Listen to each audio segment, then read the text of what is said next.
You're listening to The Zone, ESPN Radio, 1600 AM, Cedar Rapids. We now leave our network programming to bring you the following special sports presentation. Cedar Rapids Kernels, that's a good time roll. Play ball! Are you ready to let the good times roll? Are you ready for Kernels baseball?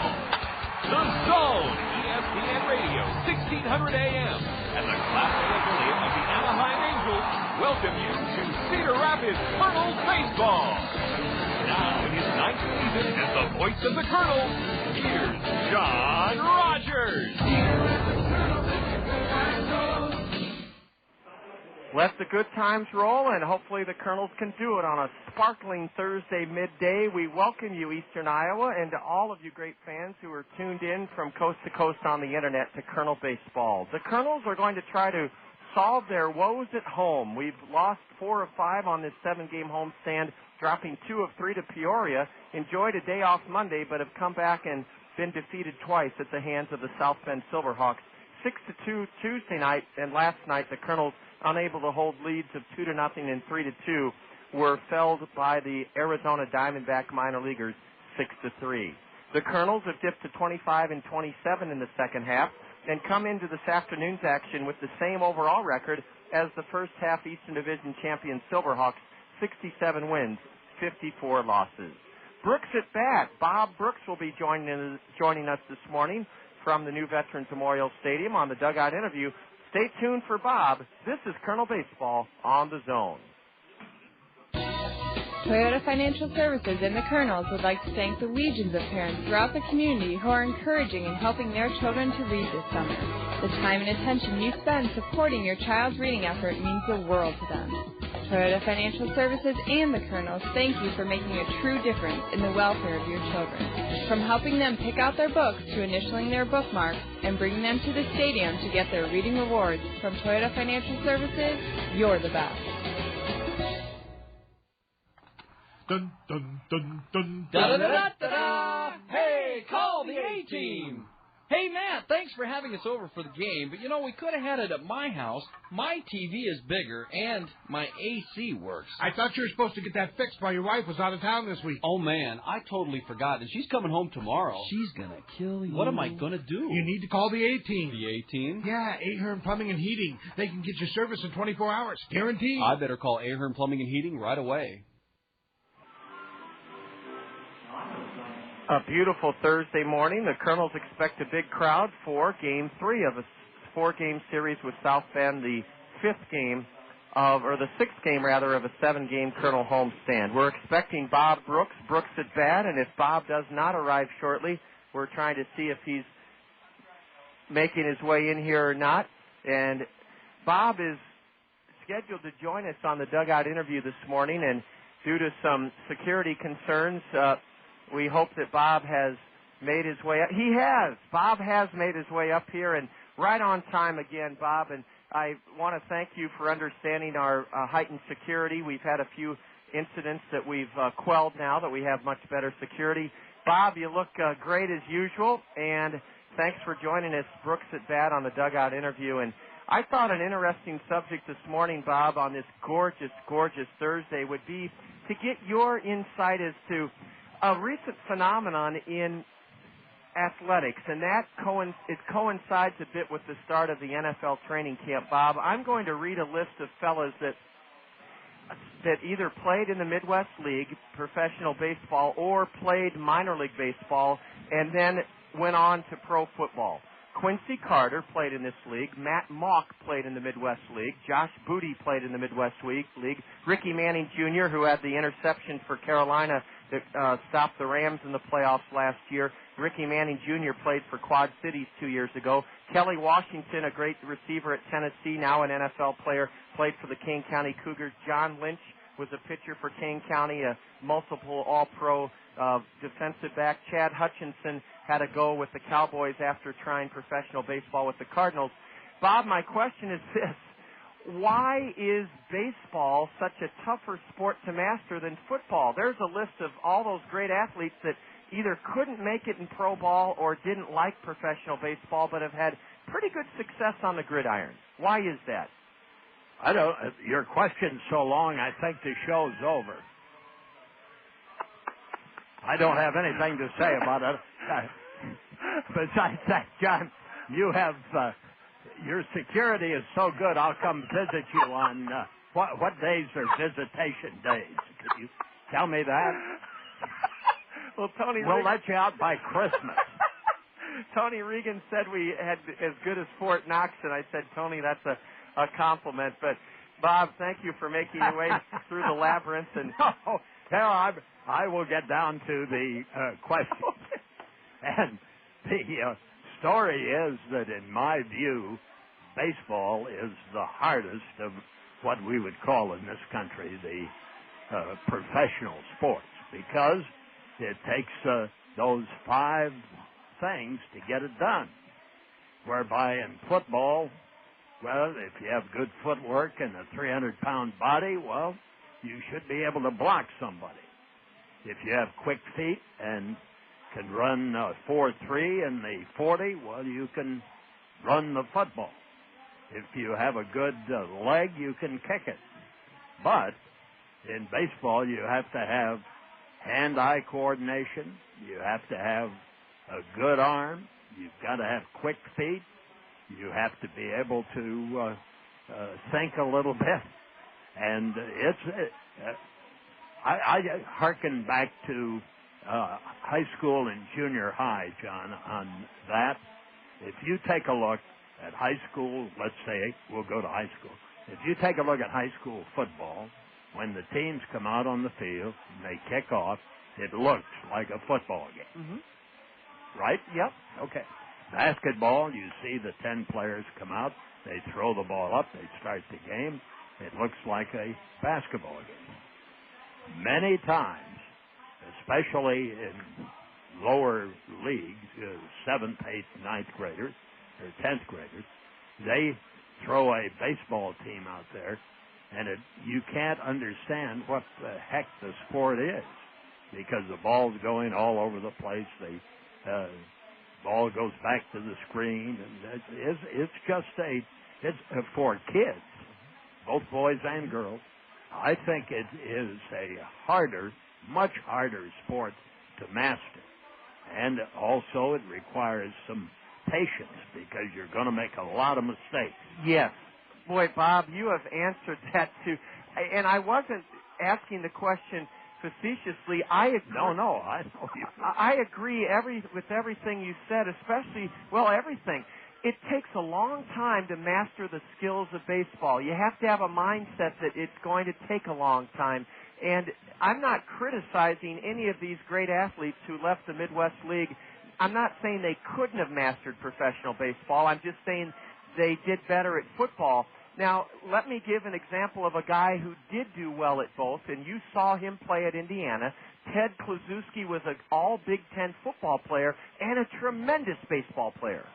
Yes, Kluszewski was a tight end and a good one. And he played on IU's championship football team in 1945, believe it or not. Then went on to the Cincinnati Reds and had a great career. But as a tight end, besides being big, he had good hand-eye coordination, and when he wrapped the ball, why, it had authority to it. A guy who was not as successful as Ted Kluszewski, Vic Janowicz, who just passed on recently. Janowicz was the Heisman Trophy winner at Ohio State and did not do real well as a Pittsburgh Pirate. Well, he got there. Yep, and he played. Yep. And he played third base in the main. And the reason he got there was the owner of the Pittsburgh team at that time was John Galbraith, who was a great industrialist outside of Columbus, Ohio, and a great fan of Vic Janowitz's. Has a farm out there that was where he raised racehorses, and a magnificent place. We once in a while got to go out there and visit before an Ohio State game. And Janowicz made it because he was good all around athlete, but he had an in with Galbraith, John Galbraith, and he was going to get promoted to the Pittsburgh team no matter what. somewhat like Drew Henson. Well, we haven't brought his name up yet. With the Yankees. Yes. Because Steinbrenner took a liking to him, and he contracted to pay him $18 million, and the fellow can't play beyond AAA, and was not a successful AAA ball player. Not at all. And now he's bidding, ironically enough, Chad Hutchinson, a former Cardinal pitcher, is out of the picture in Dallas, and Drew Henson may be the guy this year or next year. We're going to take a break on this beautiful Thursday morning, and Brooks at Bat will continue in just a minute. This is Colonel Baseball on the Zone. Okay, so I'm dropping my daughter off at daycare, and as I'm walking out, I see myself in the double door. Uh-oh. Is right. My hair looks terrible. My ends are all scraggly, and my roots. Did you see my roots? I can't believe I've been walking around like this. Have you tried Costco? Oh, I'd love to get my hair done, but who has the time? With work and the kids, I barely have time to find matching socks, let alone time for my hair. Besides, I need the works. Just go to Cost Cutters. They'll have you in and out looking great in no time. Yeah? Yeah. At Cost Cutters, the stylist will keep you looking great with a new cut, some color, even highlights. Check out mine. Oh, so Cost Cutters is your secret. Yep. I even get my favorite products there. Shampoo, conditioner. That's it. I'm going to Cost Cutters. Right now? My roots. Thank you. There are a dozen Cost Cutters here in our area, each offering a relaxed, convenient hair care experience with no appointments and no hassles. Cost Cutters make things easy and affordable with professional stylists who care about you. Cost Cutters. Live your life. We always have time for your hair. With Hall of Famer Bob Brooks, John Rogers back at the new Veterans Memorial Stadium. We've opened an interesting topic talking about how difficult the professional game or even the sandlot game of baseball is to master, and cited a number of examples of guys who did okay in professional baseball. Some made it to the big leagues, some didn't, most didn't, and then flourished on the gridiron. And Bob, no discussion should go without a mention from you of two phenoms, and these two guys did master both in a big way. Let's start with Bo Jackson, a tragic end to his career with the Oakland Raiders with that hip injury, but Bo Jackson did things on a baseball field that some people still can't believe. Yes, that is true, and he was also an excellent track athlete. That's right, a sprinter. Oh, yes, he was. He was one of those that appeared at the Drake Relays in Des Moines. I didn't know that. Yes. We had a press conference one time with him because of the cramped space at Drake Stadium. We held it in the men's room. Oh, my goodness. Well, Bo probably won't forget that, and neither will you reporters. No. What a wondrous... he was a phenom of an athlete. A superman. And Bob, you got to talk to him during that press conference. I only saw him like the public on the Nike commercials and climbing up a wall to catch a fly ball in an actual game. But he always seemed to me to stay true to his roots. He didn't seem to have a big ego. Well, I don't think so. As opposed to I'm Deion sure. Sanders. Oh, yeah. Yeah. Because athletics came so easy to him. But there's another reason. He also had a slight speech impediment. I did not know that. And I think that he became a very quiet, unassuming man because of that. I think he was somewhat, he was nervous about it, especially in a press setup, Well, Bob, and of course Deion Sanders is trying to make his way back, a possible comeback. Deion's another guy who could do both well, although on the baseball field, he didn't. I never thought Deion really took baseball seriously, although he I did never well. thought he took football seriously. Maybe he didn't. Remember that classic? It's another gift. Right. It's so easy for him, comes so naturally, no practice. I think I've heard him say no weightlifting. He hadn't, and Bo Jackson didn't do any of that either to speak of. Yeah, it was just that they were naturally They were gifted. just chiseled. Well, Bob, thank you. This is a topic I wanted to talk to you about, and I thought with the NFL camps being in the limelight now would be fun. And golly, there are some guys on the list that I originally threw out there. I remember Josh Booty was the first-round pick of the Marlins back in the mid-'90s. He never could hit that curveball that you talked about, and Then he played quarterback at LSU, and I know Scott Unash, who keeps track of all the fantasy and the real thing in football. Scott, is Josh Booty the number 3 quarterback with someone? I think he still might be as well. Scott is still celebrating his fantasy golf team. He hasn't moved into football yet, but he will shortly. Let's get down to the Kernels for a moment. You bet. This team is in need of some spiz, and you mentioned Tony Regans. Is he here? Yes, he is. Well, maybe he can inject some phenylbutazone or something. I hope so, Bob. We have been flatter than a pancake, and like you on the road, I see the urgency, the bounce in our step, and the energy. At home, it just seems like we're a dead ball club right now. It's peculiar. We're coming closer and closer to playoff time, and this team has said all along that, hey, we want to be ready for the playoffs. Well, they're not ready as of now, and they're experiencing weather-wise in August that Iowans have no conception of what this is. I mean, this is absolutely a picture book there. You couldn't paint a picture any better. And that's exactly right, and hopefully the guys can have that sense of urgency. And in their defense, the pitching's been a little bit injured recently, and it's good to see Abel Marino being able to take his turn. He missed his last start. And Bob, any chance, and I know this afternoon you may have other things on your docket, but would you be able to join us for, say, innings 3 through 5, or do you have some other commitments to take care of today? Well, it depends on how soon we get to the third. Okay, well, let's play it by ear. Yeah, well, and you've got fantasy golf here to take care of. Right, Scott's here, and thank you for... But I'll come by if we'll see, play it by ear. Yeah. If you can help. Well, I'll start to try and get in at the second inning. That'd be great. Because it'll take me till the third to get the lock on the door.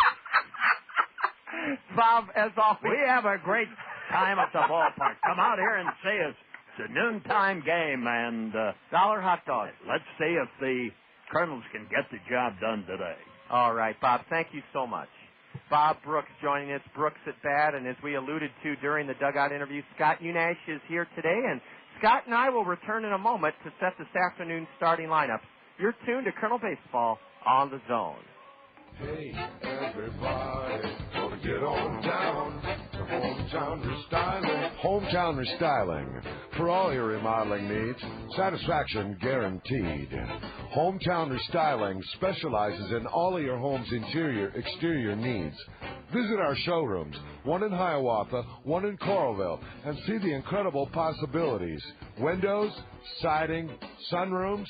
Give us a call at 378-1221. Who cares what's in a hot dog? This country was built on the principle that wretched refuse could be made great. So when the tofu-obsessed among us ask what the hot dog is made of, well, the High Life man turns the question back on the questioner. You, sir, what are you made of? What spice do you add to the national knockwurst? No, you do not ask of the hot dog. The hot dog asks of you. Are you man enough to live the High Life? Miller Brewing Company, Milwaukee, Wisconsin, USA. Well, as Bob Brooks, Hall of Fame sportscaster, noted, the day is perfect. Couldn't have a nicer day in mid-August. A beautiful 70-degree sun shining, no humidity, just a slight breeze left to right. And the Kernels will try to get back on the winning track, suffering their 4th loss in 5 games on this 7-game homestand last night, 6-3 to South Bend. Here's how Tony Perez-Chica and his 67 and 54 overall Silverhawks, 25 and 26 in the second half. Here's their lineup this afternoon. Mike Goss leading off in left field. The shortstop at second, that's Tila Reynolds. Hitting third, he's among the league leaders in 5 offensive categories from Auburn University, Alex Frazier. Batting cleanup at first base is Edgar Varela for South Bend. The catcher will hit fifth, that's Miguel Montero. Augie Murillo will be at the hot corner and bat sixth. Jeff Cook bats seventh in right field for South Bend. The center fielder is Lino Garcia, hitting eighth in the Silverhawk order, and batting ninth is Emilio Bonafacio at second base. He has 5 hits in the series. Rounding out the South Bend order is a 23-year-old right-hander on the mound, and that's Chad Scarberry. He started the season like a house of fire, won 5 of his first 6 starts, was a Midwest League All-Star at 8-5. Since then, Scarberry has fallen on harder times. He's 1-4. Chad Scarberry is from Fresno State, and actually Fresno City Junior College from Fresno, California. He was taken as a non-drafted, or he was signed as a non-drafted free agent. He's 9-8 with a 3.80 ERA, making his 19th start of the year, is right-hander Chad Scarberry. Allen Motor Company is featuring the best prices of the year on vehicles and new and pre-owned. Allen Motor Company, during their I-380 clearance sale, has fantastic bargains, including 2004 Buick Centuries starting at just $12,995 and 2003 Oldsmobiles for just $9,995. Now's the best time to buy at Allen's during their I-380 clearance sale, the lowest prices of the year, and they're open late till 9 o'clock this evening. With the Allen Motor Company Kernels starting lineup as the Kernels take the field, here's the Zone Sports Director, Scott Unash. Pleasure to be here, John, on a gorgeous Thursday afternoon. Let's take a look at the lineup for the Kernels. It'll be Howie Kendrick leading things off. Howie will be at second base. Ryan Leahy will play shortstop, give Brandon Wood a break this afternoon, and Ryan will hit second. Balthazar Lopez, coming off a 2-home-run game last night, will be at first base. He'll hit third. Warner Madrigal will be the cleanup man. He'll be in right. Blake Balcom will be in left field batting fifth. Matt Brown will be at the hot corner. He will bat sixth. Batting seventh for the Kernels will be the designated hitter Michael Collins. Tommy Duenas will bat eighth and do the catching, and batting ninth, the switch-hitting center fielder Quan Cosby. And as you mentioned, Abel Moreno on the mound for the Kernels. Missed his last start. 8-7 on the year, 3.58 ERA for Moreno. Scott, thanks so much for setting the Allen Motor Company Kernels starting lineup.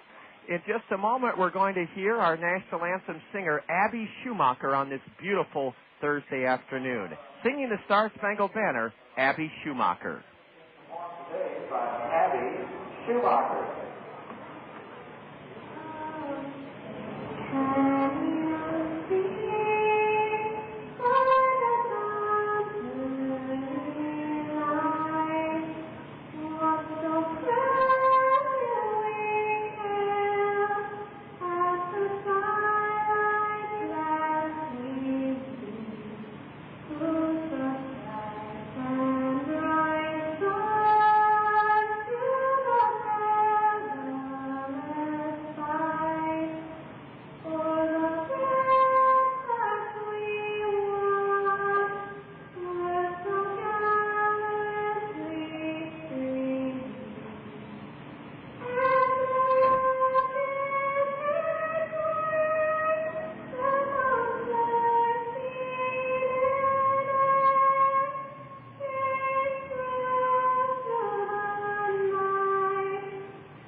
Well, nothing can beat a day baseball game with dollar hot dogs under the wonderful conditions we have here on August 19th. The only thing that could make it better is a Kernel win at home. We've really struggled, winning just 10 of 29 at home in the second half. Scott Unash is with us. I'm John Rogers, and we'll get to this afternoon's action when we return. This is Kernel Baseball on the Zone. Look around you. Everyone's different. Some of us are tall, many of us are short. If you think about it, there are many important differences among people. That's what makes us all individuals. Insurance needs are individual, too. Talk to your Pekin Insurance Agency, Sheets, Forrest, Draper Insurance in Marion, about the proper insurance coverages for your individual needs. See Scott Draper at Sheets, Forrest, Draper in Marion about insurance for your home, auto, life, health, or business. You can depend on your hometown professionals with Pekin Insurance. Here's a fact about the new Veterans Memorial Stadium I bet you didn't know. All of the grounds surrounding our community's newest source of pride are maintained by Greg's Lawn Service. That's right, it's Greg's Lawn Service that provides you with that initial lift when you approach our magnificent new ballpark. Greg's Lawn Service can put their first-class signature on your yard, elevating it to the same immaculate condition you see around the stadium. Greg's Lawn Service, a cut above the rest since 1983. Welcome back. Just past the top of the hour. This is The Zone, ESPN Radio 1600, KCRG, Cedar Rapids, Iowa. Abel Marino's on the hill this afternoon. He had to miss his last start. Jesse Smith stepped in for the right-hander, an 8-game winner. His last start, Abel's was here at home against Battle Creek on August 8th, a Sunday, and a no decision in a Kernels 6-5 loss. Let's set the Kernels for you defensively. Blake Balcom is in left. Quan Cosby in center, Warner Madrigal in right. Matt Brown at third. Ryan Leahy spelling the all-star Brandon Wood, who's in a 0-for-12 tailspin. It's at short. Howie Kendrick at second. Baltazar Lopez, 2 homers, drove in all 3 Kernel runs last night at first. And Tommy Duenas behind the plate. Out of Jackson State, the school that Walter Payton put on the map is Mike Goss, 23-year-old left-handed hitting leadoff batter. Goss, originally taken by the Red Sox in the 11th round in 2002. Mike didn't play last night. He was 2 for 5 here in the series opener Tuesday night. The game's first pitch, low and away, ball 1. We're underway at the new Veterans Memorial Stadium on a sparkling Thursday. Goss, a .291 hitter, an open stance, a left-handed batter. And ball 2 is low, according to Timothy Dobb. He's our Anderson and Brown Eye Care plate umpire, and on the base paths is Darren Badon, his partner. Abel is behind 2-0. Goss has no homers, 26 driven in, and he bounces one to the right side. Howie Kendrick spears it and on to first for the out. Scott, last night we just keep finding ways to lose at home. Bob Zimmerman's been impenetrable as the closer. Last night, Bob worked the 8th inning. 9 men batted and 4 runs scored to erase the Kernel 3-2 lead. Well, Bob wasn't the only one that had trouble. Eric Gagne blew his second save of the year last night for the Dodgers as he got lit up last night by the Florida Marlins. So there was something in the water last night for closers. Trevor Hoffman also. I saw the 2-run homer by Andrew Jones in the 9th off the former Cedar Rapids Red infielder, Trevor Hoffman. Ball 1 is outside to Tila Reynolds. This guy essentially won the game offensively for the Silverhawks last night. He's a right-handed batter, .256 hitter. And he lifts one into deep left. Way back is Balcom with his glasses down, and Blake has it. Tila Reynolds, a leadoff homer in the 6th last night that tied the game at 2. Then he started South Bend's 4-run 8th with a leadoff double. He skies to left, and there are 2 away here in the Silverhawks first inning on this gorgeous Thursday afternoon. Another sort of coolish day here. We've had about the coolest August I can remember, and it doesn't look like it's going to really get any hotter. So enjoy it while you can. Oh, most definitely, Scott. This has been a unseasonably cool summer. A changeup, Abel's bread and butter pitches into Auburn University's Alex Frazier, .313 hitter. He bashes one to deep left, but Blake Balcom is in front of the track, in front of the Randy Keel Confidence Picnic Pavilion to make the grab. Alex Frazier flies to deep left, and a good start for Abel Marino after having to miss his last scheduled outing. Down in order go the top 3 in the Silverhawk lineup, and after 1/2 inning, South Bend nothing, the Kernels coming to bat. And you're tuned to Kernel Baseball on the Zone. Winning requires determination, energy, power. At Alliant Energy, we know the power of teamwork. Our team gives its all every day to deliver reliable power to you. We're committed to meet the growing needs of our customers. Delivering safe and environmentally friendly energy keeps us focused. Our dedication to serve our customers keeps us on our game. And that's a winning combination. Alliant Energy, we're on for you. This is The Herd with Colin Cowherd. Brain type. I believe in it. Scott in Indianapolis is a skeptic, so we had him take the test during the commercial break. Scott, what do you do for a living? I am a sales manager. Did you take the test honestly? Yes. Okay. You seem like an honest man. Right. He's a salesman. Of course he is. You are a facilitator. You are hospitable. You focus on usefulness. You're energetic. You're realistic. You develop and nurture relationships. I know that's right. time you express your feelings, you're conscientious, you're orderly, you're a friendly promoter, you are commerce-oriented. Huh? No longer a skeptic. There we go, baby! That is money! All right, Scott in Indianapolis, now a believer in brain type. It's fascinating. Taking them one by one, Colin. Yeah, one by one. We're going to make everyone believe it. Don't be left out of the herd. Only on ESPN Radio. Welcome back on this gorgeous Thursday afternoon. We hope you're enjoying your lunch hour and perhaps thinking about coming on out here for dollar hot dogs and basking, as Scott said, in the delightful, unbelievably cool August temperatures. Scott, the best way, as Abel Marino set down the top three in the South Bend order in the top of the first, the best way I've found to describe these Silverhawk road uniforms, very similar to the Pittsburgh Pirate road uniforms. Yeah, a little different number situation, but as far as the colors are concerned, they're very, very close to the Pittsburgh Pirates, which is unusual because South Bend, of course, affiliated with the Arizona Diamondbacks. They have a lot of purple in their uniforms. The Silverhawks are gray uniforms, black hats, and then black numbers trimmed in mustard gold. Howie Kendrick, 0 for 5 last night. The first game he failed to hit safely in since coming off the 2-month injury list. Ball one is high from Chad Scarberry. Scarberry started the season with a great deal of success. Kendrick takes a strike. He won 5 of his first 6 starts. Since then, he's gone 1-4. He's 9-8. And he's even the count to the right-handed hitting Colonel leadoff batter, Howie Kendrick. The 1-1. Jackhammered into center. Back goes Lino Garcia. He may not get it. It's over his head and off the base of the wall, and it's a leadoff double for Howie Kendrick, who bashed it over the head of Lino Garcia. That double by Howie Kendrick has the Kernels threatening to take the lead here in the very first inning. Well, I just watched Howie hit all day.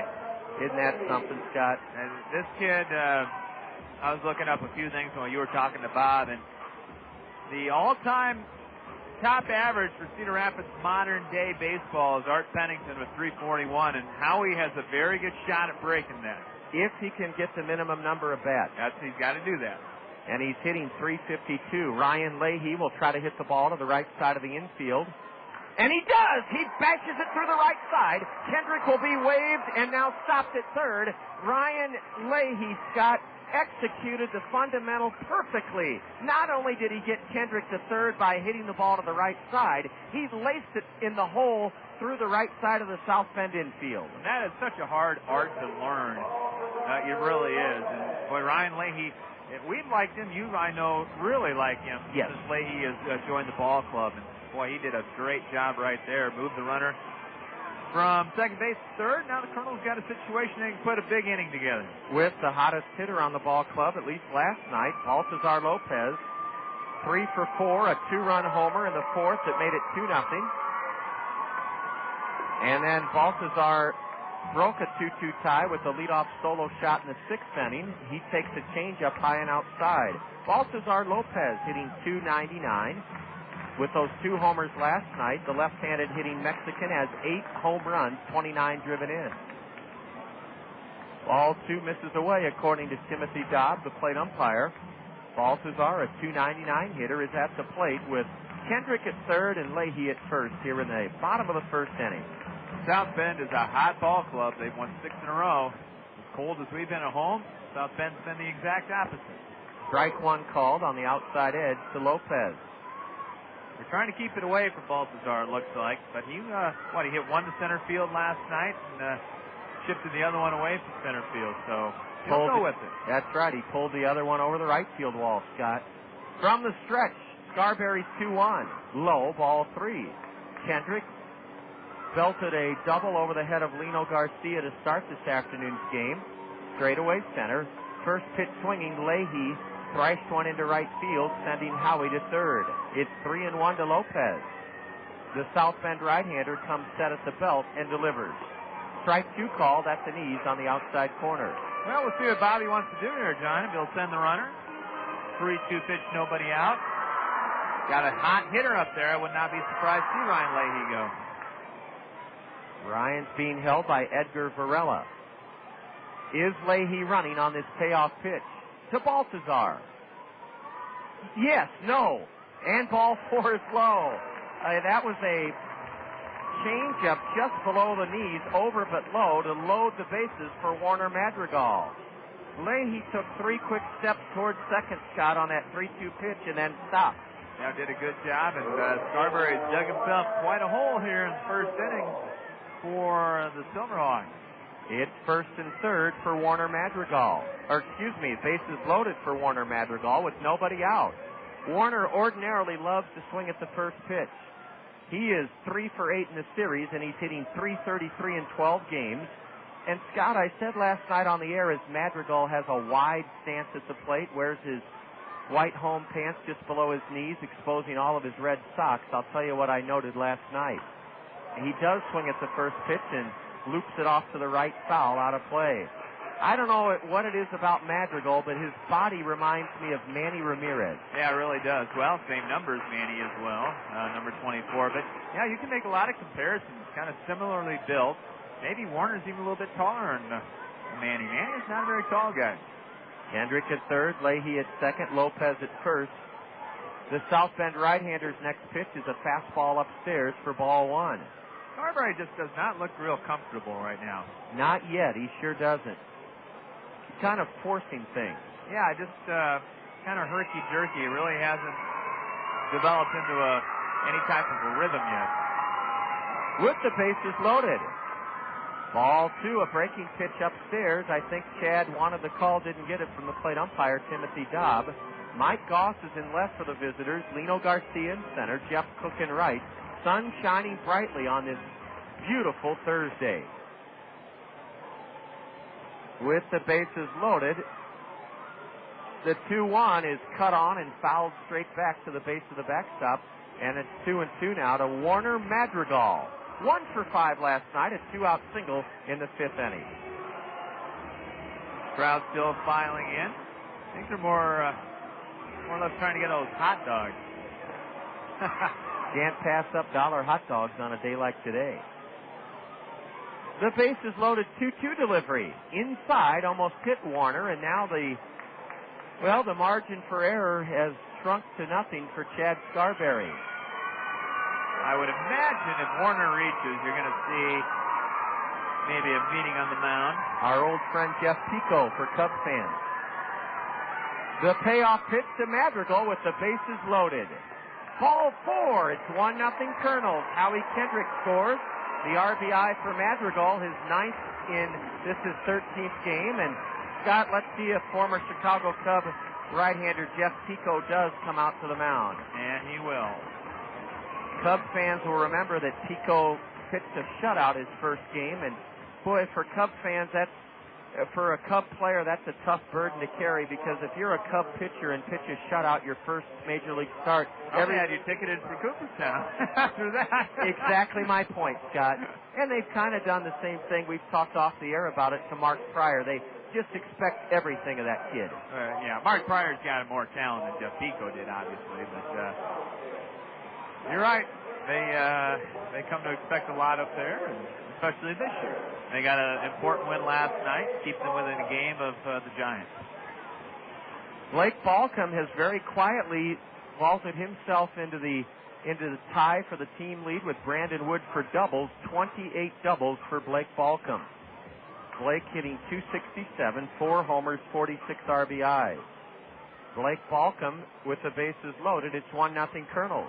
Ooh, a changeup and a swing and a miss, strike 1. Blake did not play last night. Balcom, with those 28 doubles, Scott, tied with Brandon Wood. Brandon's not in the lineup today. He's suffered through an 0 for 12 tailspin. He just needed a day off. Yeah, well, that'll happen. And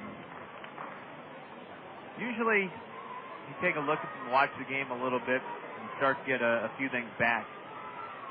A high, deep drive into center. Lino Garcia on the run, and deep right center has it. Tagging from third and making it 2-0 Kernels is Ryan Leahy. Ryan Leahy scores, and it's 2-0 Kernels. Baltazar Lopez went on to third, and boy, we've been really struggling to do the little things right, Scott, and that was a little thing done right by Blake Balcom. Absolutely, and Lino Garcia was not going to let a second ball get over his head here in the bottom of the first inning. He got there, back there, just about to the warning track, made a pretty good play. And heads up base running at second base by Balthazar Lopez. Yes, Balthazar advanced to third, and he's in a position where a fly ball from Matt Brown could make it 3-0. First and third, just one away. Here in the bottom of the first inning, the Kernels led last night 2-0 on a 2-run homer by Lopez in the fourth, but could not hold that lead.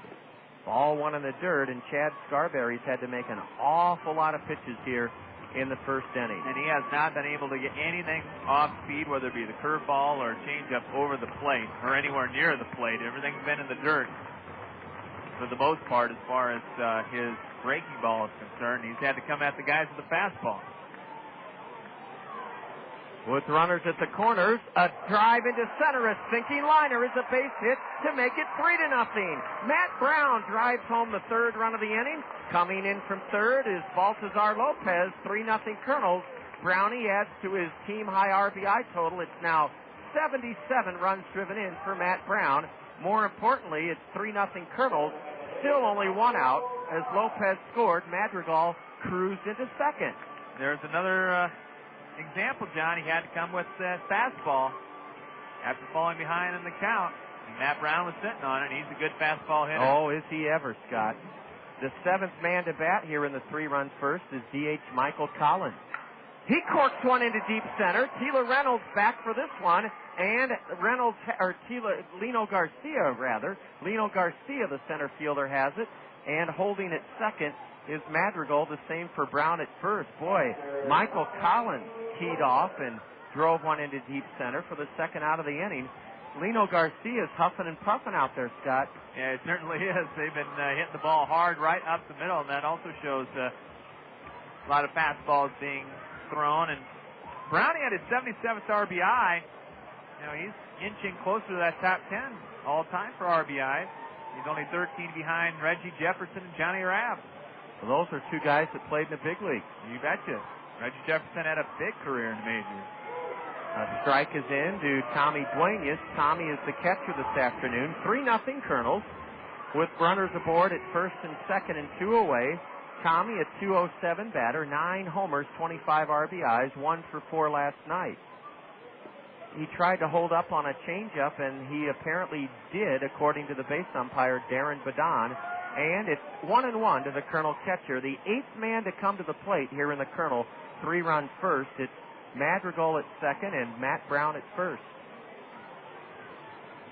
Chad Scarberry checks the runner at second and misses downstairs. Ball 2 to Tommy Duenas. Another thing the Kernels have done today that they haven't done on this homestand is be a little more patient and selective at the dish. Oh, definitely. And get ahead early. Duenas on a 2-1 count takes just high, apparently. The Silverhawks pitcher Scarberry glares in at the plate umpire Timothy Dobb. Where was that pitch, Scott? It was a strike. I thought so, too. Thank you. Now, Duenas ahead 3-1. Walks. I'll be darned. Bases are loaded.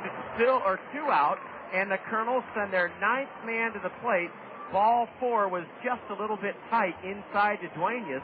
The Kernels haven't drawn 3 walks in an inning that I can remember in the second half, but they have here in the first inning. Quan Cosby could make it a big inning. It's 3-0 Kernels. Madrigal at third now, Brown at second, and Tommy Duenas at first.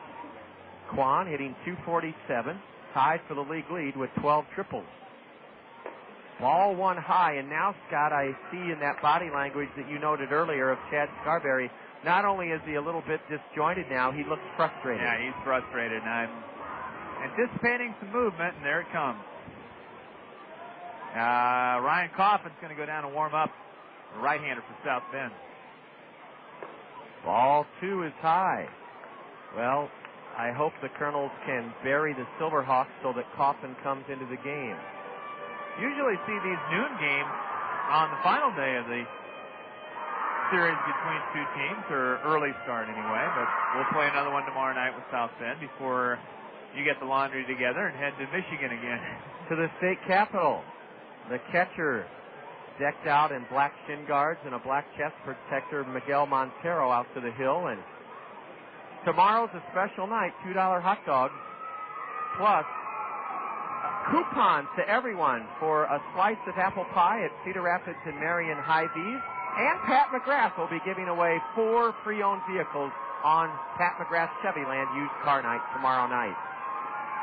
Strike one at the knees to Quan, and that pitch was, there have been some pitches better than that one that have not been called for strikes. Cosby with a switch hitter batting left. Quan is 2 for 7 in the series, 1 for 4 last night. Quan is batting left-handed with the bases loaded. Ball 3, high and outside, and whether it's our pitcher, and we've seen Kevin Jepson have these kind of innings, Scott, in the second half, struggling with his control. You hate to see anybody go through, because you can tell that Scarberry is kind of just feeling for it now. Yeah, he is. It just, like I said, he did not look right when he came out today. That strike on the outside edge runs the count full, and it's a full count to Quan, and now every runner, Madrigal at third, Brown at second, and Duenas at first will be off on this 3-2 pitch to Quan Cosby. Your favorite play. It is. Everybody's in motion. There they go. And the 3-2 pitch to Quan is a high fly ball into left. Back near the warning track, it's gloved by Mike Goss. Chad Scarberry faces 9 Kernels in the very first inning, and he escapes relatively unscathed in the sense that it could have been much worse. But the Kernels with 3 in the first inning. On 3 hits, 3 walks. There were no South Bend errors, and the Kernels leave the bases loaded. And after 1, with Abel Marino on the mound, it's the Kernels 3 and the Silverhawks nothing. You're listening to Kernel Baseball on the Zone. Gas prices giving you the blues? Get into Randy Keel Honda and save with great fuel mileage on all Hondas in stock. Still need the SUV, you say? Well, the competitive CR-V will get 24 miles to the gallon. The safest, best family sedan, the Honda Accord, will definitely save the family pocketbook with 34 miles to the gallon. Save even more on gas mileage with the compact Civic, getting you there in 38 miles to the gallon. Or the amazing fuel mileage of the Honda Civic Hybrid. 48 miles to the gallon. And that is in the city. Randy Keel Honda has a huge selection of pre-owned Hondas, too, all with exceptional fuel mileage. Randy Keel Honda, the home of confidence, has many other pre-owned vehicles priced to move as well. Randy Keel Honda boasts the best prices in Iowa on new and pre-owned vehicles. Start the savings now and get into Randy Keel Honda, 4425 Centerpoint Road Northeast, or on the web at randykeel.com. Your Cedar Rapids and Marion Hy-Vees are proud to support one of our community's most renowned and cherished assets, the Cedar Rapids Kernels. Your Cedar Rapids and Marion Hy-Vees believe in the core values that comprise the essence of Kernel baseball: fun, wholesome, affordable entertainment for us all. As you look ahead to the many joys of summer, your Cedar Rapids and Marion Hy-Vees encourage you to visit the fabulous new Veterans Memorial Stadium. Your Cedar Rapids and Marion Hy-Vees, embracing Kernel baseball, a community treasure.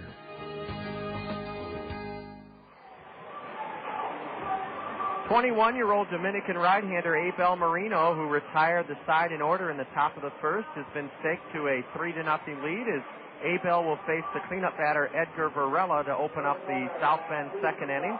Varela, a left-handed batter with a .261 average, 7 homers, 55 RBIs. Edgar is 0 for 7 in the series. He was hit by a pitch and walked last night. Edgar Varela from Long Beach State. Scott, that's the school that the Anaheim Angel first-round draft pick Jared Weaver is from, and the Angels still haven't signed him. No, they haven't. That was going to be the roll of the dice when they took him with Scott Boras. Ball 1 inside. I believe Scott Boras is his agent. Oh, yes. Yeah. A lot of people pronounce that differently. Well, they're used Yes, I get it now. And there used to be a Major League player named Steve Boros, and that was spelled differently. Right, that was O-S. You're right. As opposed to A-S. Now I got your line right. Yeah. Scott Boras. The 2-0 to Varela. Strike called. Halo happenings, results from around the Anaheim Angel organization last night. We love to keep you posted on good news. And boy, are there some great stories being woven this season by former Kernels as they make their way up the ladder. A 2-1 pitch is grounded to the left side. Ryan Leahy comes straight over the top and fires to first to get Edgar Varela one away here in the South Bend second inning. 3-0 Kernels.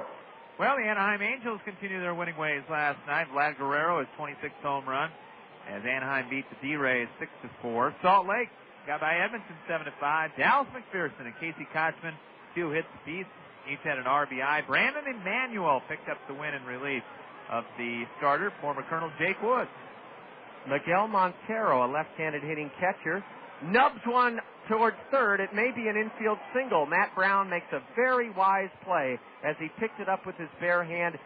No need for Matt Brown, Scott, to try to throw out a left-handed batter who had the advantage of a step and a half towards first. It's just a roller for an infield single for Miguel Montero at third. And we've seen so many times this year, and not Brownie so much, but just everybody try to make a heroic play. Yes, that's the word for it. And, sometimes it's better just to take a bite out of that ball and live another day. That's exactly right, because Montero could have been at second or third had Brownie thrown that one away, but Matt did just what Scott said and put it in his pocket, and Montero is at first with one out. A high drive into right center, and drifting over to his right is Warner Madrigal. Augie Murillo skies to right. Murillo 2 for 4 last night, 4 for 9 in the series now. It was Augie's 2-run double in the 8th inning that put the Silverhawks ahead 5-3, but first pitch swinging, the right-handed batter lofts one to right for the second out here in the second inning. Well, we won't mention dwell too much about the Travelers last night, as El Paso put up 22 against Arkansas. 22-3. El Paso won that one. You mean the University of Texas El Paso football team? There might be times when Mike Price's UTEP team might not get 22. Tommy Murphy was 2 for 3 last night for Arkansas.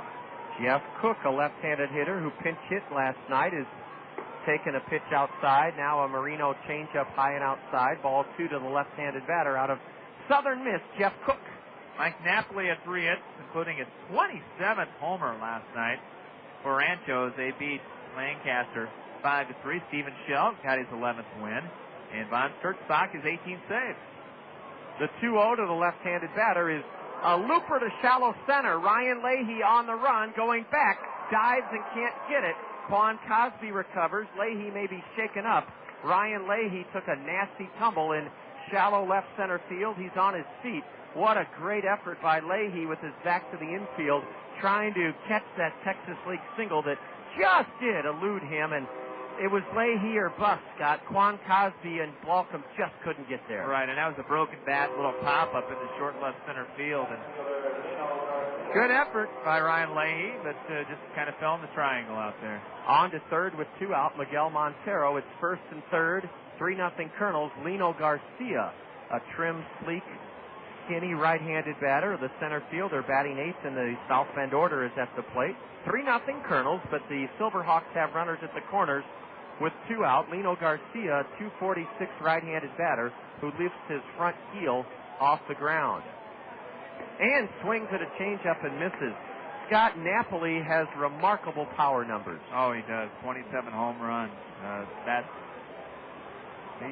pretty unbelievable for Mike. Good for him, though. Having a terrific year for Rancho Cucamonga. Montero at third, Cook at first for South Bend, and a let-up look good from here. The Kernels wanted the call, didn't get it from the plate umpire, Timothy Dobb. 1-1 to Lino Garcia. 4 homers, 19 RBIs. Garcia, a 20-year-old outfielder from Venezuela. Pinch hit last night, went 0 for 2. A changeup is low for ball 2. Abel doesn't throw the ball real hard, has a good changeup. He's got to spot that fastball at times and then hit the corners with that changeup or that off-speed curveball. Marino takes a trip on the backside of the hill, goes to the rosin bag. He's working from the stretch. Kernels in their white home uniforms with navy blue caps, red bills. Garcia whistles one foul over the head of his skipper, coaching at third, into the Colonel left field bullpen. Count even now to Lino, 2-2. Tony Perez-Chica. That name has some hop to it, doesn't it, Scott? It does. You feel like shaking a Morocco. I thought he was a major leaguer. That I'm not sure of. Let's take a look. Oh, yeah. He was in there with the Giants and the Indians. With 2 out and 2 on, the 2-2 is lifted into right down the line. Madrigal won't get it. 1 run is in. Another man being waved home. And Jeff Cook will score. The throw home is high and wild. And into third with what will be ruled a triple is Lino Garcia. Well, Scott, that is completely the summation of what has happened the entire second half at home. A failure to hold a lead. Sure, we're still ahead 3-2, but all the momentum now with South Bend. The next man up has 5 hits in the series. Emilio Bonafacio going the other way. Lino Garcia, he didn't hit it particularly hard, but he dumped it into the right field corner for a 2-out, 2-run triple. You said the Silverhawks had won 6 in a row, and boy, are they getting a lot of big 2-out hits. Well, that's a lot to do with baseball. It's 2-out clutch hitting. Swing and a tip foul into the glove of Tommy Duenas for strike 1. They're going to credit Lino Garcia with a triple. Well, I think. Okay, it will be a triple, yeah. A 2-run triple into the right field corner makes it 3-2 Kernels. Boy, oh boy. Well, neither one of those balls were hit hard. There's a snap throw down, and just getting back in was Garcia. But that's the killer, John. That's what puts your head down. If you give up a shot out in the gap, then, you live with that. Yep. So be it. But when you get a little clunker to center field that falls for a hit, then down the right field line that wasn't hit real hard, just found a good spot for it. Warner was shading him over toward center field, just couldn't make it over there. Just couldn't get over there in time. Bonafacio takes strike 2. Emilio, a switch hitter, batting .249, but in this series, 5 for 9. A pair of 2-out RBI singles last night, 1 in the 4th inning to make it 2-1 Kernels, another in the 8th inning to make it 6-3 Silverhawks. Look out, he's hit by the pitch, and how do you like that? The number 9 hitter with 2 strikes on him. Glancing blow off his jersey. What else can go wrong at home for the Kernels? We had a 3-0 lead going to the 2nd inning. South Bend with an infield single, a Texas League looper, a 2-out opposite field 2-run triple, and with 2 strikes on the number 9 hitter, Abel Marino struck him. Oh, brother, we are taking no ownership of our home field. It just seems like that, in basketball, Scott, they talk about protecting your home court, and I don't know how you do it in baseball, but we have let the opposition come in the second half and essentially rule our home field. Yeah, and baseball's obviously different situation than from the basketball perspective. Basketball is the hardest sport to win on the road because the fans are close. Close play at first there.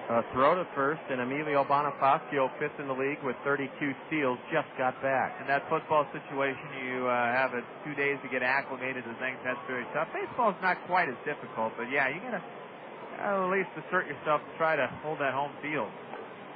Ball 1 outside. Now it's become a long inning for Abel Marino. It all started with a 1-out infield single. With 2 out, a Texas League looper over the head of Leahy, and then a 2-run triple to make it 3-2 Kernels. Bonafacio was hit by a pitch, and now ball 2, high and outside, and Marino is throwing almost all changeups, Scott, and I hope that's not an indication that his elbow is still bothering him, but Abel goes to the rosin bag. Boy, has he had a bad turn of luck here in this 2nd inning. And, our starting pitching staff is just getting handcuffed by the injury bug. Ball 3, and now Eric Bennett will have to come out. That was high, and Marino's coming unraveled here with 2 out in the 2nd inning. Boy, you hate to see the Kernels give up that 3-0 lead that we worked so hard to get, sending 9 men to the plate in the 1st inning, but it looks like we may relinquish the lead here in the 2nd inning. Ball 4 to load the bases. Eric Bennett should be on his way to the hill at any moment. That walk by Abel Marino, his first of the afternoon, but it follows a 2-strike hit batsman. And here comes Eric Bennett, the Colonel pitching coach. Well, Scott, anything else happening on Halo Happening? You betcha. Provo was shut out by Great Falls last night. Sean Rodriguez was 0 for 4. Billy Boyer also took the collar last night, 0 for 3 in that one. And Mesa down in the Rookie League was idle last night. Anaheim's playing this afternoon, and I'm sure Tony Regan's going to keep an ear on that one. As I saw Tony walk by downstairs, the director of player development for our parent club, the Anaheim Angels. Well, Scott, I don't know if Eric Bennett can do anything but tell Marino that, hey, none of this is your fault other than the hit batsman and the walk. Because Abel really has not made too many bad pitches in this inning. No, I think he's just a little bit frustrated, kind of like Scarberry was. Yeah.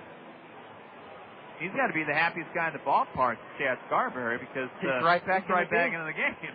Of course, he's got to go out and throw a lot better than he did in the first frame. From the University of Washington, Tila Reynolds, a home run and a double last night. He scored 2 runs, and here this afternoon he's batting for the second time with the bases loaded, and strike 1 is in, a changeup from Abel. Tila Reynolds, an 11th round pick by Arizona last year out of the University of Washington in Seattle. Right-handed batter, wears a pair of black batting gloves and uses a white ash bat covered with pine tar. Strike 2 called on the inside corner from the Colonel right-hander, who's trying to pitch around for pitch out of a 2-out bases loaded jam and keep the Colonels ahead. It's 3-2 Colonels in the top of the second inning. Eric Bennett said, go out and challenge these guys. Maybe that's exactly what he said, Scott. Don't try to nibble at that off-speed stuff around the corners. You got to set up that off-speed pitch. A slider in the dirt, or a changeup rather, blocked by Tommy Duenas. It's Garcia, the man with the 2-out, 2-run triple at third. Bonafacio, who was hit by a 2-strike pitch at second, and Mike Goss, who walked on 4 pitches at first. Abel working from the stretch, has very long arms. Comes set just below the letters. And a changeup is muffled foul in the air over the grandstand roof. Well, Abel's lucky to get that one back, because that was a changeup about letter high. And Major League level, that one would have been still rising probably. Long, tough second inning for the Colonel 8-game winner, Abel Marino. He's set again. The 1-2. Ooh, just getting a piece of it is Tila Reynolds. Now you can see, Scott, that South Bend is playing like a team that's won 6 in a row. That swing alone, he just did get a piece of it, did the right-handed batter to stay alive. And South Bend's doing it right. We'll talk more about that the next inning. As far as, they were the first half champion, and they've gone through some roster movements as well, with the Diamondbacks struggling at the Major League level. A drive into center should end the inning. Quan Cosby in his tracks has it. Tila Reynolds flies to center to end the second inning, and the Colonels do maintain the lead. 2 runs for South Bend, though, on 3 hits. A walk, a hit batter, no Colonel errors. The Silverhawks leave the bases loaded, just like the Colonels did in the first inning. After an inning and a half, the Colonels 3, the Silverhawks 2, and you're listening to Colonel Baseball on the Zone. There can be only one champion, one crowned, the best. The Zone, ESPN Radio, 1600 AM, the best damn sports radio station anywhere, invites you to choose the best lunch spot in CR. 4 teams will compete. Only one will win. Who's up for the challenge? Cabo Bar and Grill, the Double Inn, the Chrome Horse Saloon, and Chappie's Safari Lounge. They've each stepped up, spatulas at the ready, to face off in the noontime smackdown. Burgers, tenderloins, or blue plate specials. Each local eatery is ready to take a bite out of their competition and take home the title of Cedar Rapids' best bar and grill for lunch. You eat, then you vote for your favorite establishment online at thezone1600.com. Eat early, eat often. The Zone's 2004 Bar and Grill Tour. Because a man's gotta eat, don't he? There is a one-stop service center for your car or truck. Webb's Transmission in Cedar Rapids, where Mike, Tracy, and the gang will take care of your automotive needs. Using a combination of experience, common sense, and computer diagnostics, Webb's Transmission will service your engine, transmission, perform brake and coolant service, or just about any routine maintenance. And now, Webb's Transmission offers injector cleaning. Webb's Transmission at the corner of J Street and 36th Avenue Southwest in Cedar Rapids. Lots of offense this afternoon. Glad you're with us. And as Scott Unash said, there's still plenty of time. It's only the second inning. $1 hot dogs. We'll wrap up this 7-game homestand tomorrow with baseball, hot dogs, apple pie, and Chevrolet. $2 hot dogs. Coupons for a slice of pie from Cedar Rapids and Marion Hy-Vees to everyone. And four of you lucky Kernel fans will drive away in a Pat McGrath Chevyland used car tomorrow evening. Howie Kendrick got the Kernel 3-run first started with a booming double over Lino Garcia's head and center, and Howie takes low, ball one, from Chad Scarberry. He's from Fresno, California. And a ground ball base hit past the diving third baseman into left. Augie Murillo left his feet and dove headlong to his left.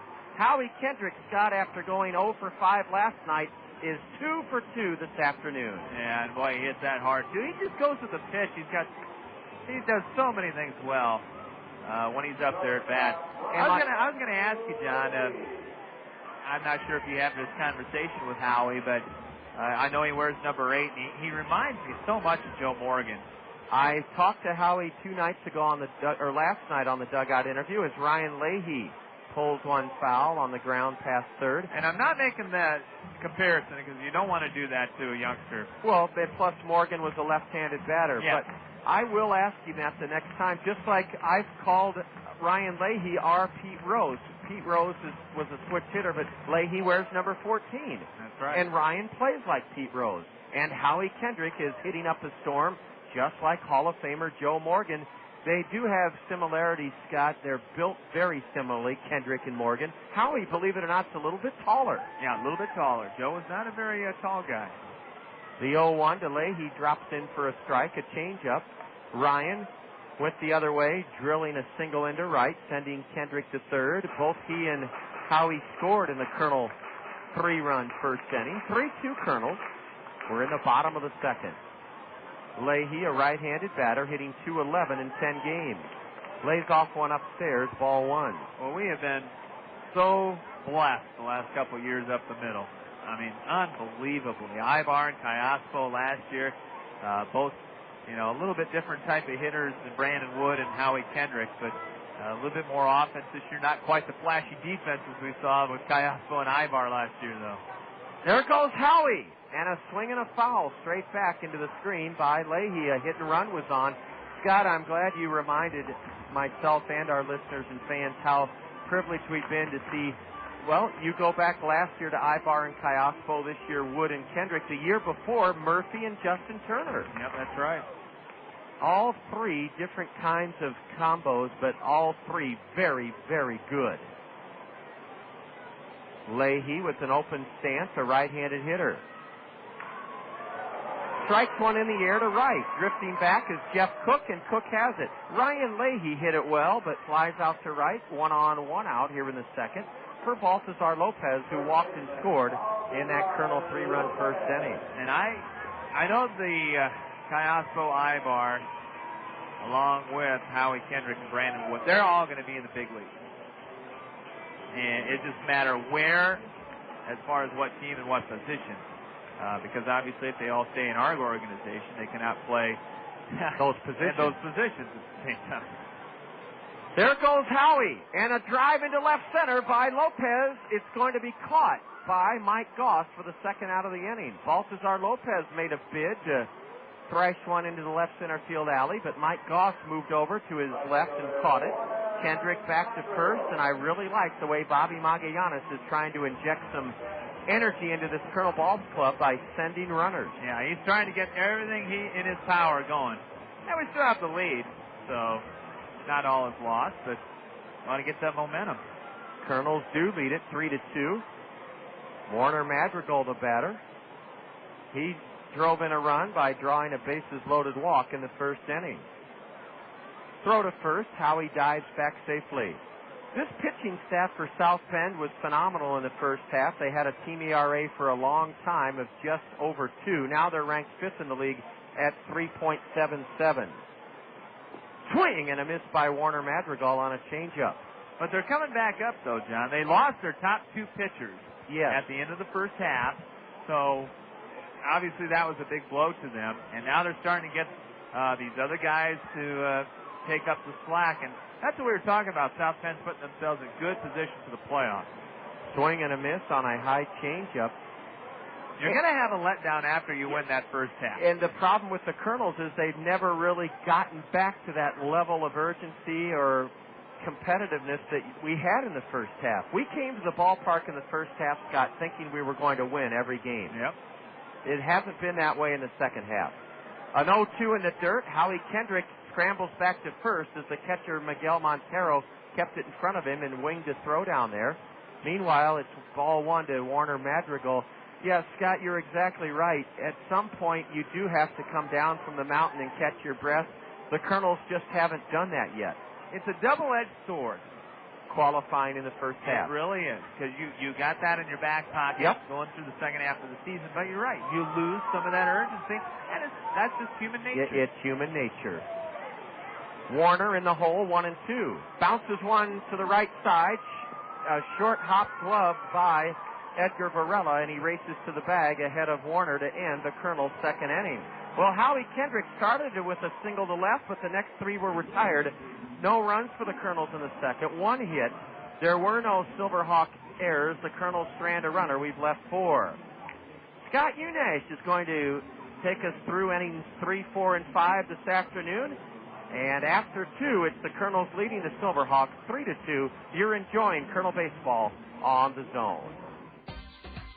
Solid Waste and Recycling Services remind you how to prepare your garbage for curbside collection. Oh, tell me more. Make sure you use a 35-gallon garbage can or a large plastic bag.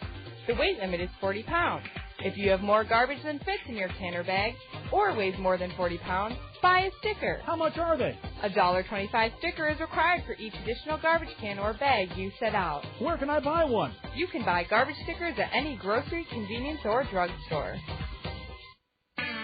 There's a dream of life in your heart to tell you you're one of a kind. This is your time, just believe. Rise up, be strong. Originality lasts a whole lot long. Nothing better. Dr. Pepper, the taste of originality. Dr. Pepper, salute individuality. Dr. Pepper, do what you do, your moment has come. You're not like anyone, nothing better. Dr. Pepper, do what you do, your moment has come. You're not like anyone, nothing better. Dr. Pepper.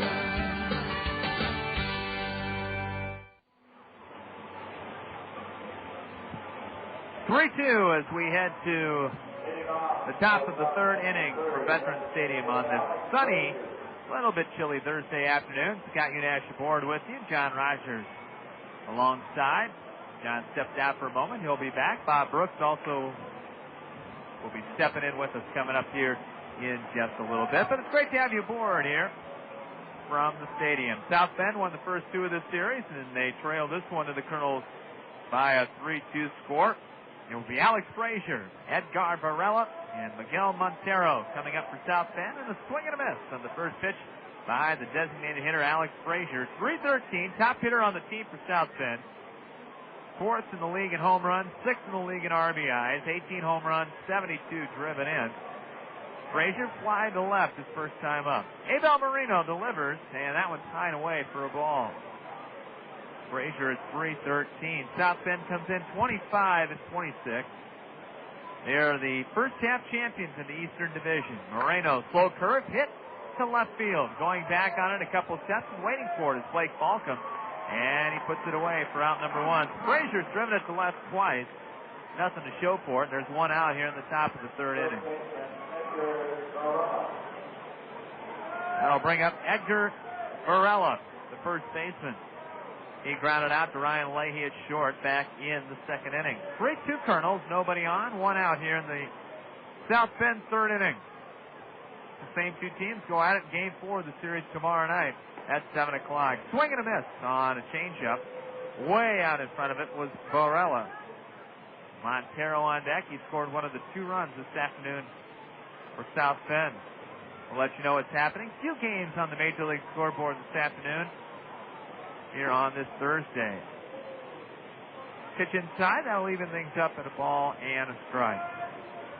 Tony Regan's the director of player development, also here in the ballpark today. Might be why the Kernels got off to that 3 spot in the bottom of the first. Backup slider outside. 2-1 now from Moreno to Edgar Varela. Outfield straight up for the Kernels. Same for the infield. Moreno's delivery. Swing and a little number out to short. Coming in on it, making the play is Leahy, and he throws out Varela. Second out of the inning, as that one had all kinds of spin right off the end of the bat for Edgar Varela. That'll bring up the catcher, Miguel Montero. He singled, infield single. He got everything going in the second inning for South Bend, as he scored the first run after there was 1 out. 3-2 Kernels here in the top of the third inning, as Kernels look for their second 1-2-3 inning of the evening. Or, there I go, John. Afternoon. Not dark out. Hey, Coach Alford on afternoon games always says, tonight we did this, tonight we did that. Swing and a foul. Hit hard down the first baseline to foul towards the Kernels bullpen. Vacated right now, and Warner Madrigal will go over and chase it down and loop it up in the Papa John's Plaza. Not a big chase for that foul ball today. Beautiful day at the ballpark. Temperature in the low 70s. You can't beat it. The right-hander delivers. That one high and away for a ball. I know, John, you and Bob were talking during your Brooks at bat today about great athletes that could not play baseball after they played football. Swing and a miss on a good fastball. And Scott, we were, and I want to reiterate, Bob and I didn't mean to imply they were lousy baseball players. No. It's just we were pointing out and Bob did a great job of why it's so difficult to master this game. You bet it is. Did you have another guy in mind? Not really. The 1-2 swung on and missed. Strike 3. Montero chased the pitch outside the strike zone. And that's the first strikeout of the afternoon for Abel Moreno. No runs, no hits, no errors, nobody left on for South Bend. We'll head to the bottom of the third. It's the Kernels 3, the Silverhawks 2, and this is Kernel Baseball right here on the Zone. When we met at Spaghetti, we would never forget the Ojanos. Now it's where mi amore and I dine in. We carry out the lunch and the dinner all the time for lasagna, ravioli, mandacati, cannelloni, tortellini, or try their delicious salads and sub sandwiches too. The Ojanos is the hometown taste of Italy. For your next meal with friends and a family, remember the Ojanos with 5 convenient locations for the pasta that makes you sing.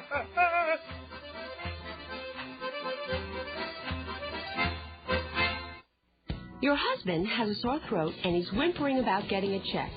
That's when you make a mental note to yourself, must find family doctor. How do you find the right doctor for your family? It was easier than I thought. I called the number, and 3 minutes later, I had the names of 3 doctors who were in my neighborhood and were taking new patients.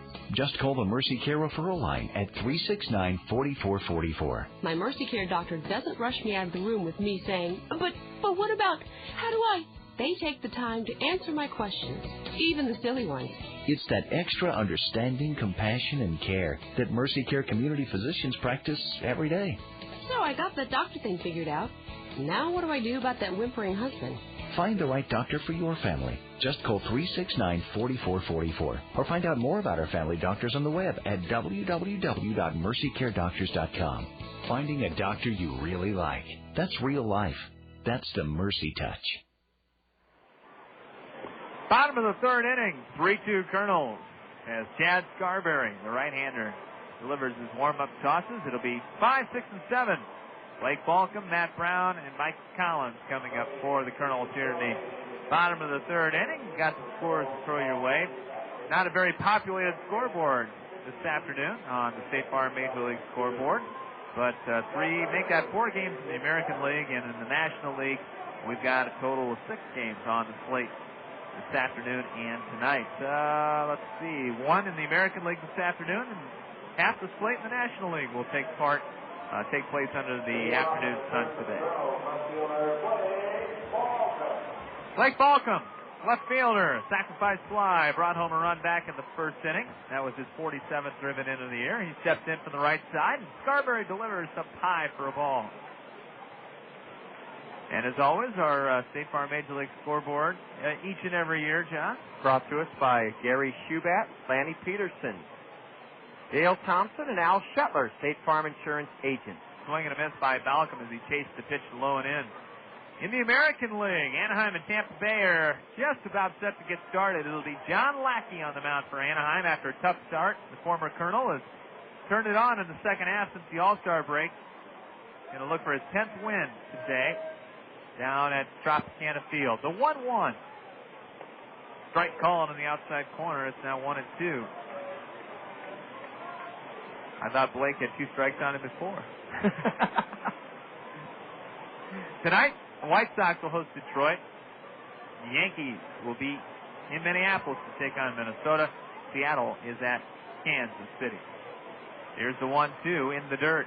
Blocked by Montero. National League, Houston with the early lead on Philadelphia. 1-0. The Astros found out yesterday Andy Pettitte will be gone for the year, as their season is unraveling quickly. Although they are still only something like 5 games out in the wild card. And Philadelphia, the 2-2, fisted foul straight back. Yeah, you gotta wonder how long Larry Boa, how many more lives he's got in Philadelphia. You do wonder, Scott, and I'm going to ask Justin Bachman the next time we have him on the dugout interview. Larry Boa is one of some guys can play for him and some can't. Scott Rowland couldn't play for him. No, said he could. One of the reasons he got out of Philadelphia. Swing and a tip foul, and Montero could not hold on, so Blake stays alive at 2 balls, 2 strikes. You know, I empathize with Larry Boa because, Scott, he had to fight for everything he got. No scout gave him a chance to play in the big leagues, and he had a great career. Yet it's hard for him to understand why the 25 guys below him can't have that hunger. He almost as he tries too hard. Yep. Balcom hitting .267. He dribbles 1 foul. Apparently got Blake on the instep before it started dribbling down the third base line. Do you think a guy like Larry Boa would look at managing in the minor leagues as kind of an indignation and below him? Yeah, I think he would. Okay. Because that's where he AAA, didn't he? Possibly. He managed briefly with the Padres in the late 80s, didn't he? Oh, I might have. I think he managed San Diego. I'd have to look in the memory banks on that one. 2 balls, 2 strikes. The right-hander delivers. A line drive over the third baseman's head. In the left field for a base hit. Goss coming over to cut it off. Gets it back in. Blake Balcom with a leadoff single. And Kernels have their leadoff man again on base for 3 for 3 in that department. Boy, that was some at bat by Balcom, Scott. You described it as he just got a piece of 3 Chad Scarberry pitches before he whacked one over the head of the third baseman Murillo, and the Kernels now have out-hit South Bend 5-3. We're only in the top or bottom of the 3rd inning. And you're listening to Colonel Baseball this afternoon right here on the Zone. ESPN Radio, 1600, KCRG, Cedar Rapids, Iowa. Also on the World Wide Web at zone1600.com. Blake Balcom with 11 stolen bases at first base. Being held on by Edgar Varela. Matt Brown, runner not going, and Brownie hits a ground ball left of the shortstop, makes a nice diving effort, stops the ball, but will have no play. That'll be an infield single. Keeler Reynolds, John, made a nice play to cut that ball off. And then he made a wise decision. He was thinking about throwing to second to Emilio Bonafacio to try to get a force to Balcom. He would not have gotten Blake, and I'll tell you what, the Kernels now have Michael Collins at the plate, and although his body type would tell you that he's not a bunter, I would think that Bobby Magallanes may ask the big Australian DH to lay one down here. We shall see. Michael Collins picked on the first pitch last time up, flied out to center. 2 on, nobody out, 3-2 Kernels. Collins will swing away and hit a 2-hopper to the shortstop. Flip to second for 1. Bonafacio to first, not in time. Good job of breaking up the double play by Matt Brown. Well, exactly right, Scott. That off the bat was a double play ball. Although hit a slow bounder, Michael Collins does not run very well. If Matt Brown doesn't get in there underneath Emilio Bonafacio at second, that's a double play. Good job by Brownie. He's had a good day. Yes, he has. Those are the little things that make or break you in a game, and instead of a runner at third, 2 out, it's first and third, 1 out, because Brownie broke up the double play. And gets a high five from everybody in the Colonel dugout. Not a very clean play. Tommy Duenas, 9 home runs, 207 hitter, first and third, 1 out, and the delivery is swing and a miss. Tommy way out in front of a changeup. He walked back in the Colonel's first inning when the Colonel sent 9 to the plate. We batted around and got 3 against starter Chad Scarberry, the Midwest League All-Star. 9-8 record for the right-hander. Looks at third from the belt, and the right-hander delivers. Look out! A line drive over the Colonel dugout and scatters the paying customers, but everybody's okay, it looks like. That one right off the end of the bat. I think we came out of that one unscathed. I think we're all right. Tommy Duenas has to battle out of this 0-2 count now to get that runner Balcom home from third. No balls, 2 strikes. Scarberry looking for the strikeout. Catcher sets up outside. The delivery is fouled straight back. Tomahawked, a high curveball, and Tommy tomahawked it straight back. Indeed. No balls, 2 strikes. We'll get back to our talk about those athletes that played football but couldn't quite get baseball down. A lot of them couldn't hit that number 2. That's part of it. 1 out. Runner not going for first, and a swing and a pop-up going foul toward the grass seating area, and that will be amongst kids. You know what I heard about Josh Booty, who was on that long list of guys who played in the Midwest League? Quincy Carter, Matt Mock, Ricky Manning Jr., John Lynch, Kelly Washington. That Josh Booty just didn't have the inherent love of the game. No, he was so good at so many sports. 3-sport standout. When it came down to football at LSU or baseball with the Florida Marlins. I think he chose the wrong one. The 0-2 is grounded fair inside the bag at third and down the left field line. Mike Balcom scores on his way to third, sliding in there safely is Michael Collins. And winding up at second with an RBI doubles Tommy Duenas, and the Kernels now lead it 4-2. Oh, Tommy Duenas with a milestone, his 20th double of the year. He battled Scott with 2 strikes and fouled off a pitch, and then wrapped one on the ground to the right of the third baseman, Murillo. RBI number 26 for Tommy Duenas, and now with runners at second and third, and Quan Cosby at the plate, we could make it another big inning. And we're going to do it against the new pitcher. Oh, that's brother. That's going to be it for Chad Scarberry. As Tony Paraschica, the manager for the South Bend Silverhawks, will bring in the right-hander. And that will be Ryan Koff at 6'5", 210-pounder. Hometown boy from Tempe. Ryan Coffin on in relief, and a short afternoon for Chad Scarberry. He's only able to go 2 1/3. This hurler, Ryan Coffin, Coffin from Arizona State. As Scott said, he's from Tempe. He's 6'5", 210, a Diamondback 29th round pick in 2001. This is his 3rd year of pro ball, and Ryan Coffin is on in relief with an 0-3 record. This is his 36th appearance. A 3.25 ERA. He has 1 save. In 61 innings, he's surrendered 58 hits, struck out 52 batters in 61 innings, walked 24 in 61 frames. The league hitting .252 against Ryan Coffin. And Scott, one of the things that Bob said that really made sense to me is if you go to a junior high or freshman football or basketball game, it kind of looks like the kids are playing those sports. But if you go to a junior high or freshman baseball game, the kids, no fault of their own, sometimes it doesn't look like baseball because it's such a tough sport to master. You have 2 young sons, and you can relate to that. And that, again, is not to say that basketball or football are easy sports to learn. They're not.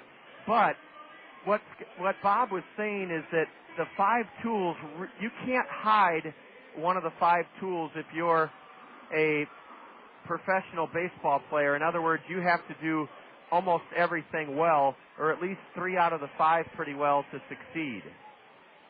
Yeah, that's right, because, there's no hiding behind anybody else. Baseball is a team game, yes, but it's also very much an individual game. The opposition knows if you're in right field and you can't throw to second base. That's right. You can't hide it. Nope. I mean, somewhere you're going to have a ball hit to you. Quan Cosby up there to try to do some more damage. Infield's going to have to come in for the Silverhawks. They're down 4-2 here. We're only in the bottom of the 3rd inning. Collins on at 3rd. Duenas on at 2nd. And a delivery outside for ball 1 from Ryan Coffin, the former ASU Sun Devil.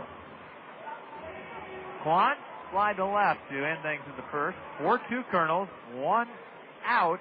2 on here in the bottom of the 3rd inning. 3 home runs for Quan. Here's the pitch. That's outside. Quan's a hit, 2-0. Howie Kendrick on deck. The Colonel leading hitter at .352. Well, you know that Bobby would love to get Howie up there with a chance to do some damage. There's the fastball for a strike, and it's 2-1 to Quan. Coffin last year pitched with the Silverhawks, started 17 games, relieved in 12 others, was 3-9 with a 4.18 earned run average. Get to those other scores coming up in a little bit here on the Major League scoreboard. 2nd and 3rd, 1 out, and the delivery from the right-hander. Cosby swings and misses at a high fastball. I think Quan was fooled by that pitch. I think he was expecting something off speed and got the express. And he was behind it a little bit. 2-2. To Cosby. Switch hitter in there from the left side. Infield in for South Bend. Outfield's way around to the left. There is a ton of room in right center for Quan. That is a radical shift with Lino Garcia in left center. 2 balls, 2 strikes. Right-hander delivers, and a swing and a foul to the left side. Well, it tells you they're going to pitch Quan outside away from him, and they don't think he's going to be able to pull it. But if he does, honestly, he could get an inside the park home run. He could run forever, yeah, and he already has a team-high 12 triples. Quan homered essentially where the 403 mark is in our ballpark in Dayton in our series finale with the Dragons last week, and it was his only hit of the series, but Quan showed a lot of power. 2 balls, 2 strikes. Right-hander Coffin to the high set. Takes a look at 3rd and now delivers. Cosby again spoils a good pitch and how to play. Boy, we've been spoiling pitches here this afternoon. That's why we're only in the bottom of the 3rd. The game over an hour in length already. The Kernels have had much better at-bats today than we have during the entire homestand. National League, Houston leading Philadelphia 1-0. Cubs in Milwaukee just underway up at Miller Park. Greg Maddox against Capuano. 2 balls, 2 strikes, 1 out, 2 on. Infield in, and the delivery. A slow off-speed pitch, chop foul off the front of the Colonel dugout. Capuano, did he pitch in Beloit? Yes, he did. Yeah, I thought he did. Yes, he did. He's 6-6. Mets will be at Colorado. Benson against Estes. That's a doubleheader. That's game 1. Leiter and Cicero in game 2. Pittsburgh at St. Louis. Jason Marquis on the mound, and L.A. will host Atlanta. It's Russ Ortiz against Kazashi. We've out-hit South Bend 7-3, and time called by the home plate umpire. 4-2 Kernels. We're only in the bottom of the 3rd. Plenty of time to come on out to the ballpark. Collins on at 3rd. Duenas not being held on at 2nd as the infield is in. Here's the 2-2 pitch. Outside. Ball 3, and the count goes full. Terrific at bat for Quan, and now if he can just get the ball in the air or even drive it through that drawn-in infield, it'll be a spectacular at bat for Cosby. Yes, it would. And it would bring Howie Kendrick up, who's already 2 for 2. Crowd making some noise here at the ballpark. A lot of kids here on this Thursday afternoon. The payoff pitch is outside, ball 4, and they're loaded for Howie Kendrick. Ryan Coffin just couldn't put Quan away. And what a quality at bat for the Colonel number 9 hitter. He was in the hole 1 and 2 and winds up walking. Howie Kendrick with the bases loaded and 1 out. You got to like this situation. 352 hitter, 8 homers, 35 driven in. Had a ringing double off the center field wall back in the first and scored.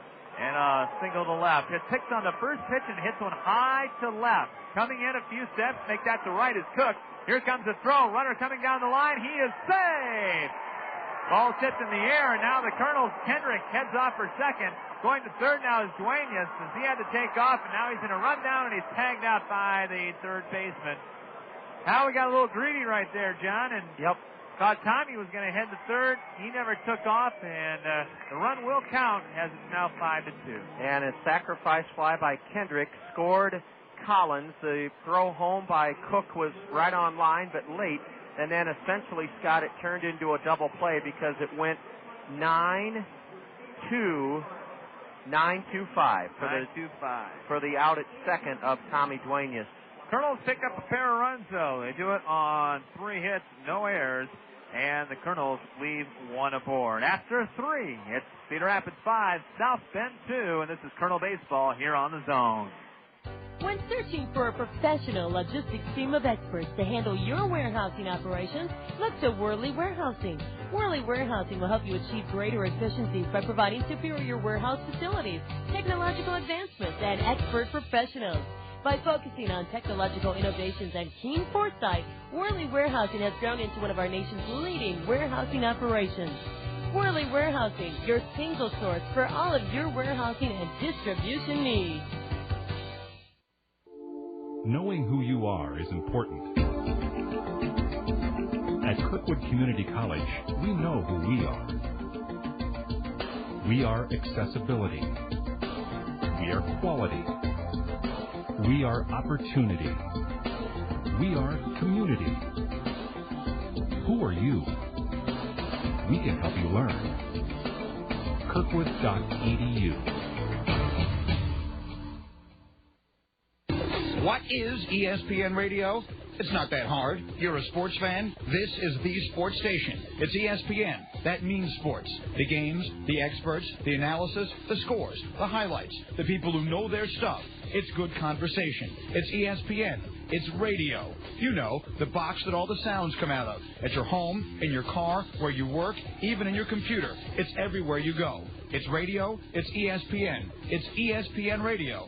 That's all it is.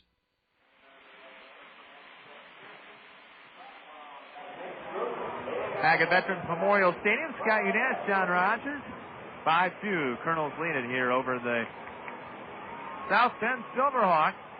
Abel Moreno been back to his original 3-run lead. 2-3 or check that. Coming up for South Bend, they'll have 6, 7, and 8. Augie Murillo, Jeff Cook, and Lino Garcia coming up for the Silverhawks. The Arizona Diamondbacks, Class A Midwest League affiliate here in the Midwest League. Final line now on Chad Scarberry, the starter for South Bend. He went 1 1/3, gave up 7 hits, walked 3, did not strike out a batter, and gave up 5 runs. They were all earned. Ryan Coffin wiggled off the hook with the help of that unusual 9-2-5 double play. Howie Kendrick with the sacrifice fly to right. As the ball got away from the catcher off a weak throw, hopped in the air as there's a swing and a miss. Start off the 4th by Augie Murillo. The ball ricocheted off the catcher straight up in the air. Howie thought he could head to second. Probably could have, but Tommy Duenas might not have made third, and he stayed put. There's a swing and a high pop-up on the infield. Howie Kendrick, second baseman, drifts underneath it. A couple steps to his left and puts it away for the first out of the 4th inning. As Augie Murillo pops up to the second baseman. And that will bring up the right fielder, Jeff Cook. Cook singled and scored back in the second. 265 hitter with 49 driven in for South Bend. Silverhawks, of course, playing one of the best ballparks in the league. Here's first pitch swing and a fly ball to Quan Cosby. He drifts underneath it, puts it away quickly. 2 outs in the top of the 4th for the Silverhawks. Stanley Kovalevsky Regional Stadium in South Bend actually got the whole Midwest League stadium craze going. Beautiful ballpark in the heart of South Bend. If you're a Notre Dame fan, you have to head to Northern Indiana sometime during your life. Curveball first strike. Lino Garcia, he hit a 2-run triple down the right field line, went the other way, didn't hit it hard, but Warner Madrigal couldn't chase it down. That came back in the 2nd inning. Here's a ground ball to the shortstop, Leahy. Nice play to his left, or make that to his right, threw low and not in time. It'll be an infield single. Lino Garcia's 2 for 2. Been a tough play. Leahy made a great effort. Couple steps to his right in the hole. Went down to a knee, dug it out, but threw low to Baltazar Lopez, and he couldn't dig it out of the dirt. So he hit number 4 for the Silverhawks. That'll bring up Emilio Bonafacio, second baseman. He was hit by a pitch by Abel. That came back in the 2nd inning. He shows bunt, pulls back for a ball. Emilio Bonafacio. John, I told you between innings, this guy ought to be on the Italian swim team in lane 8 in the 100-meter final. Appropriate name, isn't it? I thought you might say a Formula One driver, too. That'd be good, too. This is one of the best names in the league this year. There goes the runner. Pitch for a strike. Throw to second base. Not in time. And Howie Kendrick didn't get over there in time, John. No, that was a very good throw by Tommy Duenas, right on the money. And a sweep tag by Howie, but you're right, he just didn't get there in time. That infield single by Lino Garcia, followed by the stolen base, and now the nemesis, Emilio Bonafacio, 5 hits in the series. Hit by a pitch his first time up, could put the Silverhawks right back to within a run. He's been pesky. The 1-1 goes the other way and slaps it foul. And it's a ball and 2 strikes to Bonafacio. And he is not Italian. No. He's from, I believe, the Dominican. Let me double check that. I think you're right, Scott. Let's see. Yep, Santo Domingo. Played with Missoula last year. 5'10", 165-pounder. Switch hitter. It's a little bigger than 165 pounds, though. Hitting 249, does have a home run. Runner on in second. Moreno takes a peek back and delivers one in the dirt. Blocked on his knees by Tommy Duenas. Emilio only hit $1.99 with Missoula in 54 games last year. What a big leap. He looked overmatched in early June at Kovalevsky Stadium, but he has really improved this year. He's, as you said, he's become a tough out. 2 balls, 2 strikes, 2 outs to number 2. Swings and misses. Duenas holds on. Strikeout number 2 for Moreno, and that will do it for the Silverhawks in the top of the 4th inning. No runs, 2-out hit. Stranded at second base after a stolen base. We'll head to the bottom of the 4th. Kernels 5, South Bend 2, and you're listening to Kernel Baseball right here on the Zone. The way to pocket important savings is to take advantage of Chevron motor oils and lubricants from the Otson Oil Company, your local Chevron oil distributor. Chevron lubricants are made from higher quality base oils for better performance, and that means longer life for your engine.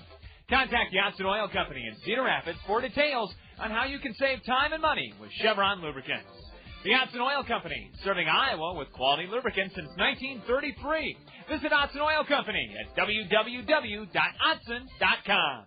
Nevada Bob's, your golf headquarters, will save you money. The Wilson Jack High Spin 15-ball bonus packs are now only $9.99. You'll save $5. Assorted cotton brocade golf shirts are $12.99, and Duke of Kent golf shorts are marked half price, now only $14.99. Come in and save hundreds of dollars on select Callaway, Hogan, Mizuno, and many other pro-line golf clubs. At these prices, this inventory is not going to last long. I'm Charlie and personally guarantee you that these are the lowest prices of the season. Nevada Bob's, 1961 Blair's Ferry Road Northeast.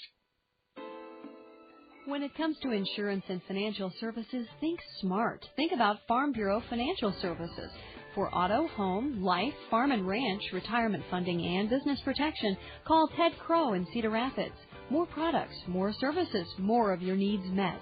So for more information, call Ted Crow in Cedar Rapids. Farm Bureau Financial Services. More than you think. Farm Bureau Life Insurance Company, West Des Moines, Iowa.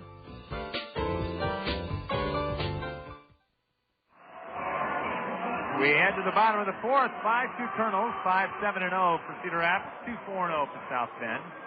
Scott Unash, John Rogers with you this afternoon. And it'll be Ryan Leahy, Balthazar Lopez, and Warner Madrigal. Due up for the Kernels here in the bottom of the fourth inning. A lot of crooked numbers up there on the board. I got a hunch Leahy may try to lay one down here. Third baseman playing way back, Augie Murillo. See what Ryan elects to do right here. Ryan Kaufman took over for the starter Chad Scarberry back in the third inning. And make that in, yes, the third inning. So 2 2/3, 2 1/3. I beg your pardon for Scarberry, not 1 1/3.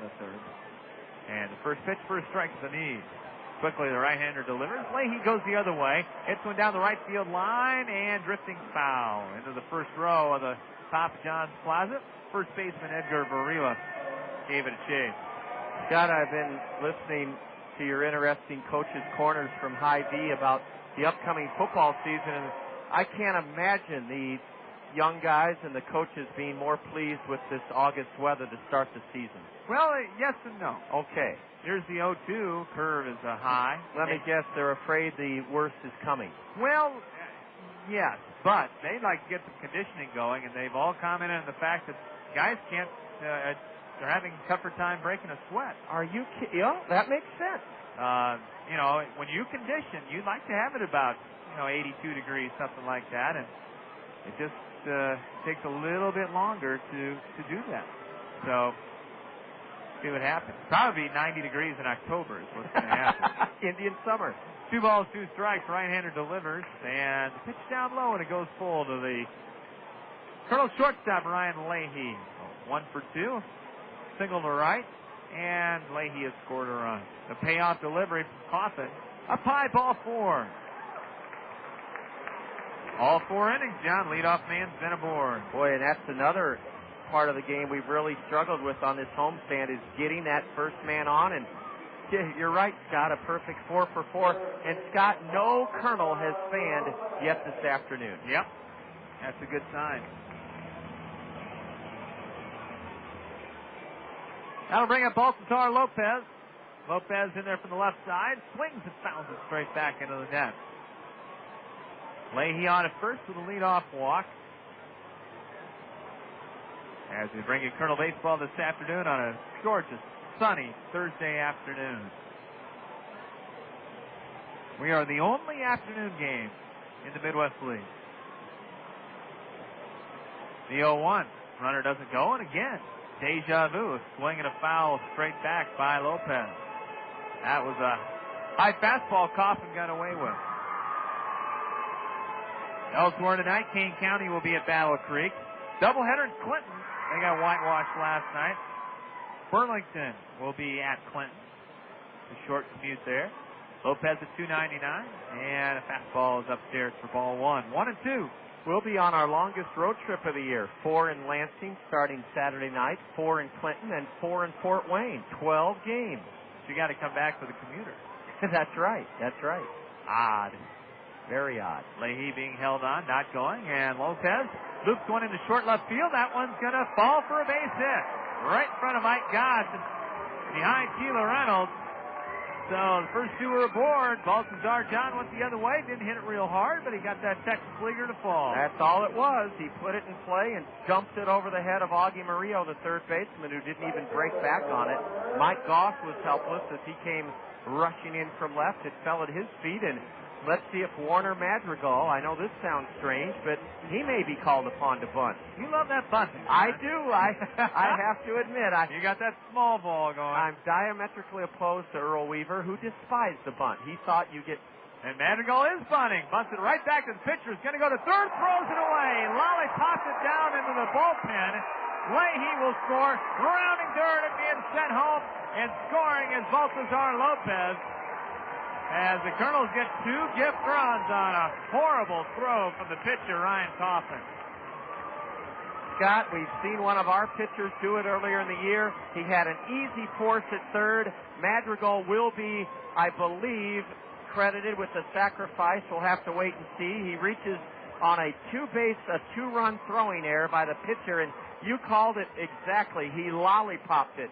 That thing was 25 feet over the head of Augie Murillo, and not only did Leahy score from second, but Baltazar Lopez scored all the way from first base on that throw into the South Bend bullpen by the pitcher Ryan Coffin, and that makes it a 7-2 Colonel lead. Yeah, we'll have to see how they're going to rule that.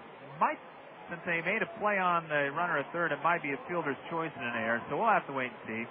2 runs, though. That's right. I think it will be a fielder's choice in error. And a big-time error by Coffin. Curveball in the dirt, smothered by Miguel Montero. And this has been all Kernels here on the Thursday afternoon. That's been a rarity to stay at home here in the second half. It sure has, Scott. But we're only in the fourth. Let's keep that in mind. Let's keep that in mind for sure. But, boy, that throwing error by the pitcher completely changes not only the complexion of the inning, but the entire ball game. 7-2 Kernels, 8 hits. The only error made by South Bend, and it was a biggie just a moment ago. Here's the swing and a foul to the right side by Blake Balcom. Blake, 1 for 1, a sacrifice fly for an RBI in the first, and singled the lead off the third and scored on Tommy Duenas' double. Coffin just never got his feet underneath him. He had plenty of time to make that throw to third and rushed it. Right, he never stepped towards the bag. You're exactly right, Scott. He used all of his arm. 7-2 Kernels, look to second. The delivery, again, boiled off to the right and foul by Blake. Matt Brown on deck. He's had a good afternoon. Kernels got the hitting shoes on today. Only 3 players in the starting 9 have not gotten a hit. And I believe everybody's been on base. Yeah. That's pretty good for not even through 4 innings. High set, curveball, swung on and hit to right. Tagging up at second base is Madrigal as Cook gets underneath it. Here comes Warner. He'll take off for third. The throw cut off. And the Kernels have another man at third base with only 1 out after Blake Balkin pushes him over to third with the fly to right. Good piece of hitting by Blake, and now Matt Brown usually thrives in these situations. With a runner at third and less than 2 out, Brownie is very good at producing runs. He has driven in his 77th of the year. That came back in the Colonel 3-run first inning. Brownie's 2 for 2. Kernels 4-6 in their last 10 games, but 1-4 in the last 5. Been scuffling a little bit. South Bend with a 6-game winning streak coming in, but that's in big-time jeopardy. 1 out, runner on at third. And slow Uncle Charlie rides high for ball 1. South Bend will bring the infield in. They got to cut that run down. 7-2 Kernels. Matt Brown with his 77th RBI and a good spot to get number 78 here at least. Right-handed hitter, straightaway stance the 1-0. Check swing and a strike. Oh, you talk about Earl Weaver and his disdain for the bunt, Scott. His philosophy was to use all of his 27 outs in a... He thought bunting was giving away an out. And it is, but then there's an upside to bunting. He hated to watch those fleas run around the base path. Pitch in the dirt, gets away from the catcher. Coming home is Madrigal. Here's the throw, and he is saved. We're going to have an argument, Scott. We're going to have a big argument as the pitcher, Scarberry, in the face of the plate umpire.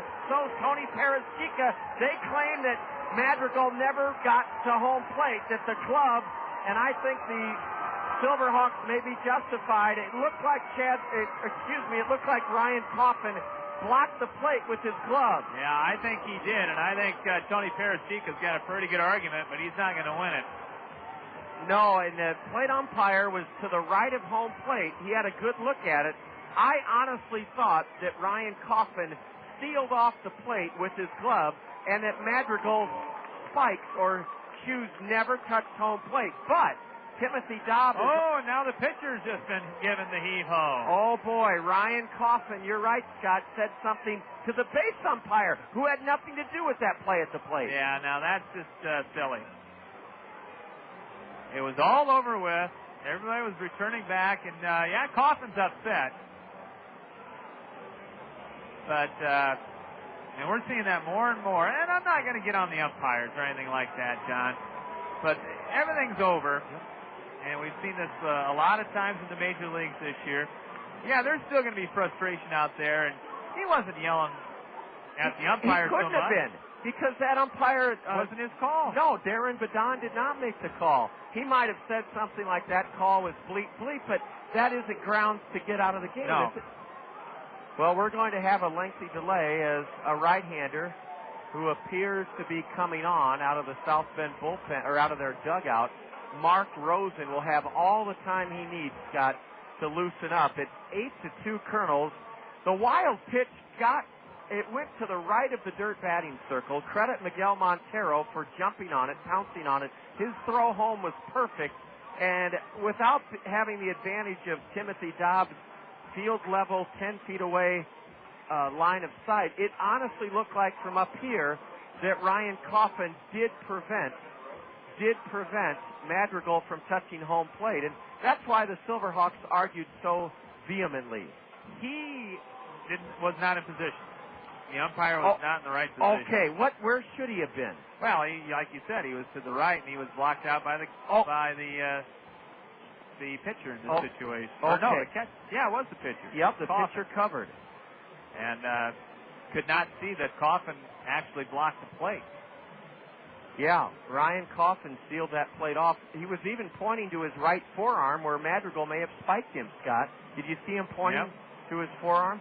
Well, lefty Mark Rosen from Massachusetts, Salisbury Prep in Connecticut, has come on, a lefty. And Scott, I'm going to take this opportunity to let our fans know that our first playoff game is etched in stone. It's Thursday, September 9th, and you can buy tickets at the same affordable rate that you can throughout the regular season here at the new Veterans Memorial Stadium. That is ranging from $4 to $8 for Thursday, September 9th. And you can purchase your Midwest League playoff tickets by calling the Kernels at 896-7560. That's 896-7560. Thursday, September 9th, a 6:30 start here at home. We don't know who we're playing. We don't know if we'll be ahead in the series 1-0 or down in the series 1-0, but we will play here on Thursday, September 9th, the second game of the Midwest League playoff. Yeah, we don't know who we're going to be playing because this is in both divisions. This is going to come down to the last 2 or 3 games like it did in the first half. The Kernels are going to play the second half champion or the team that has not qualified yet for the playoffs with the best record. And right now, Beloit would be that entity. And they are Kane County's leading by 5 games over Beloit.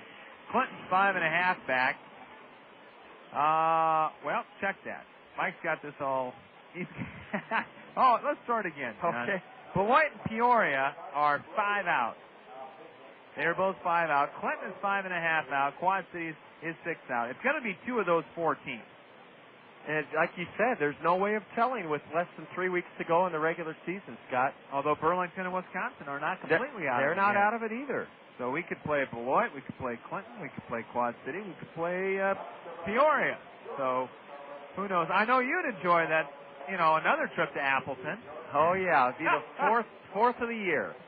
You'd enjoy that. In the East, Lansing, who was the first TAP wild card representative, they're already in. They have a game lead on West Michigan. Battle Creek is only a game and a half out. Fort Wayne, 3 games out. We do know that Dayton will not win. No, Dayton's out of it. Yeah, they are 13 out, so they are pretty much playing out the string right now in front of about 10,000 every night over there in southern Ohio. But yeah, this is going to get very interesting. We won't know who we're going to play on that Thursday night, and probably until maybe Monday of that week on Labor Day. And then the next day is an off day. Well, from Massachusetts, lefty Mark Rosen is on, and Ryan Coffin, Scott, so far 1 inning pitched, 4 runs, 1 hit, no strikeouts, 2 walks. He really hurt himself with a throwing error that allowed 2 runs to score and a wild pitch, and Ryan Coffin was ejected from this game, so lefty Mark Rosen takes over, and you can also order your Kernel playoff tickets online at www.kernels, KERNELS.com. It's as easy as that. Call us or log on and order your tickets to the upcoming playoffs. Missed out on the parade last year, so we're happy to be back. You bet we are. Mark Rosen has started 6 games. This is his 18th relief appearance. He has a save. He's 0-5 the lefty with the 6.63 ERA. Mark Rosen has the league hitting .336 against him in 54 1/3 innings. He's struck out 46 but walked 29 and allowed 4 home runs in 54 1/3 innings. I got a feeling, hey, maybe we can just do the show out here, John. For the playoffs? No, my show yes, today. The 19th hole. Because I don't think we're going to be, it might be the 8th inning or so by the time 3 o'clock rolls around today. I don't the way we're going, I think you're right, Scott. I don't think I'm going to make it for all 9 here this afternoon. But you never know. That's baseball. 8-2 Kernels. We've had a pitching change after the ejection of Ryan Coffin. Mark Rosen is in there now, and he is a left-hander. Face the right-handed hitting Matt Brown. 1 out. Base is now empty, and the Kernels with their 3rd run of the inning and 8th of the afternoon. Here's a swing and a ground ball to the right of the shortstop, and it deflects off the glove of Keeler Reynolds. That'll be an infield single. And Matt Brown is 3 for 3 as Keeler Reynolds will not be charged with an error. The ball hit deep in the hole, as you said, Scott. Brown on for the 3rd time. He's 3 for 3. That's the 9th hit of the day for the Kernels. Yeah. That'll bring up Michael Collins. Well, they've changed it to an error. Oh, okay. Or they didn't change it. They disagreed with our call of it. So that'll be an error. They've called an error or charged an error to Keeler Reynolds. So that'll be Reynolds' 19th error of the year. And Michael Collins, 0 for 2, looking for his first hit. Runner on at first. Left-hander delivers inside with a fastball. Ball 1. The Brownie changed that. He's now 2 for 3 on the day. Only in the bottom of the 4th. 8-2. Crowd has really worked their way in here. Say we may have about 3,000. Here's a swing and a foul ball to the right. Rosen's only 5'11", 210, a 5th-round pick by the Diamondbacks in 2002. And Rosen is just turned 20 years old. Kind of a stocky left-hander. From the set, delivers. There's the strike. Took something off that pitch and got it right at the knees to Michael Collins. He'll step out of the box and regroup. 1 on, 1 out. 8-2 Kernels here in the bottom of the 4th inning. Tommy Duenas stands on deck in front of the Kernel first base dugout. From the high set, left-hander takes his time, looks first and delivers. Ooh, just missed downstairs to even it up at 2-2.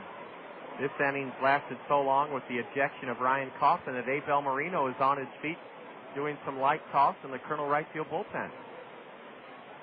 Well, you can't see that in the major leagues. They'd go down in the tunnel to do that. 2-2.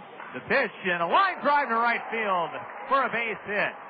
Rounding second and hanging on there is Matt Brown as the throw gets back in from Jeff Cook in a hurry. And boy, the hit parade continues for the Kernels.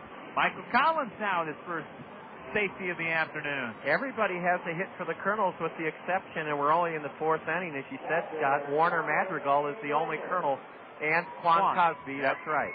And Quan. But both those guys have drawn walks. Tommy Duenas, the catcher, steps in. Tommy, a 207 hitter coming in, but hit his 20th double of the year. He's been very economical this year. Whenever Tommy is hit, it's meant something. Absolutely. So Mark Rosen has been greeted rather rudely after coming in for the ejected Ryan Coffin. Giving up a hit. Also, a runner has reached under the air. 2 on, 1 out here in the bottom of the 4th inning. And the first pitch is down and in to Tommy Duenas. Outfield straight up. Pretty deep in left is Mike Goss for South Bend. 8-2 Kernels lead it here in the bottom of the 4th inning. Left-hander delivers, and a ground ball hard hit to the third baseman. He'll go to second for 1, on to first, and they turn 2. Beautiful double play. Augie Murillo over to Bonafacio to Barilla. How do you like that, John? That's got a good sound to it. 5-4-3 double play will wrap things up in the bottom of the 4th inning for the Kernels. But they come up with 3 more runs on 2 hits, 1 big error, a walk, and the Kernels leave a man aboard. We'll head to the 5th. 8-2 Kernels, and this is Kernel Baseball right here on the Zone. Hey, man, what's up? Just getting ready to kick your butt. Right. And mess up your hair? You just wish you could look this good. Boo! Nothing but net. Hey, I'm a busy guy. I don't have time to make my hair look as good as yours. I mean, who has time to schedule an appointment, let alone show up for it? Not me. I just go to Cost Cutters. I can get in whenever it's convenient for me. Nice shot. Yeah. So you're telling me you just walk into Cost Cutters and come out looking good? Well, for some of us, that comes naturally. But Cost Cutters makes it easier. They can do anything you want. A cool cut, even some color, and get some of that styling gel stuff to keep you looking good. Like me. Oh, so that's why your hair never moves. Oh, you're funny. Cost Cutters. Thanks, man. This will save me some time. Great. Then you'll have time to work on your game. Oh, yeah, that's funny. Are you a busy guy? Save yourself time and walk into one of our area's 12 Cost Cutters whenever it's convenient for you. Then relax, because Cost Cutters will make things easy and affordable for you. Cost Cutters. Live your life. We always have time for your hair. Your home is a powerful asset. Managed wisely, it can help you with home improvements, tuition, and other expenses. Wells Fargo Home Equity Financing is the key. With flexible terms, competitive rates, and affordable payments. Our bankers have the knowledge and resources to help you find the best financing for your needs. Talk with a Wells Fargo banker today and see how home equity financing can help you reach your next stage. Wells Fargo, the next thing, equal housing lender. Kernels with an 8-2 lead as we're back with you from Vest Stadium. Top of the fifth inning, Scott Unash, John Rogers with you. And Abel Moreno got some tosses between innings at bottom of the fourth. A little lengthy, and he'll face the top of the order for the South Bend Silverhawks. Mike Goss, Sheila Reynolds, and Alex Frazier with that 8-2 lead. Want to say hello to Betty down at the zone. She's the receptionist. Also hello to Mike Patine, our production helper, our production ace, as a matter of fact. Mike was out here the other night, Scott, with his son, and they had a great time. I think that was Tuesday. Yes. I was out mowing my lawn. Swing and a miss. And that'll even things up at a ball and a strike. Goss chased an off-speed pitch upstairs. Had you tune in on the old headset while I had the lawnmower revved up. Here's a little tapper to the left side. Nice play by Matt Brown to his left. Spins and throws out Goss. Nice play by Matt Brown as he cut in front of the shortstop Leahy. On the grass. Third baseman, if you can get it, you get it. That's the rule. One out for Sheila Reynolds. He's 0 for 2. Hey, lost him this afternoon, John, has been Abel Moreno. Yeah.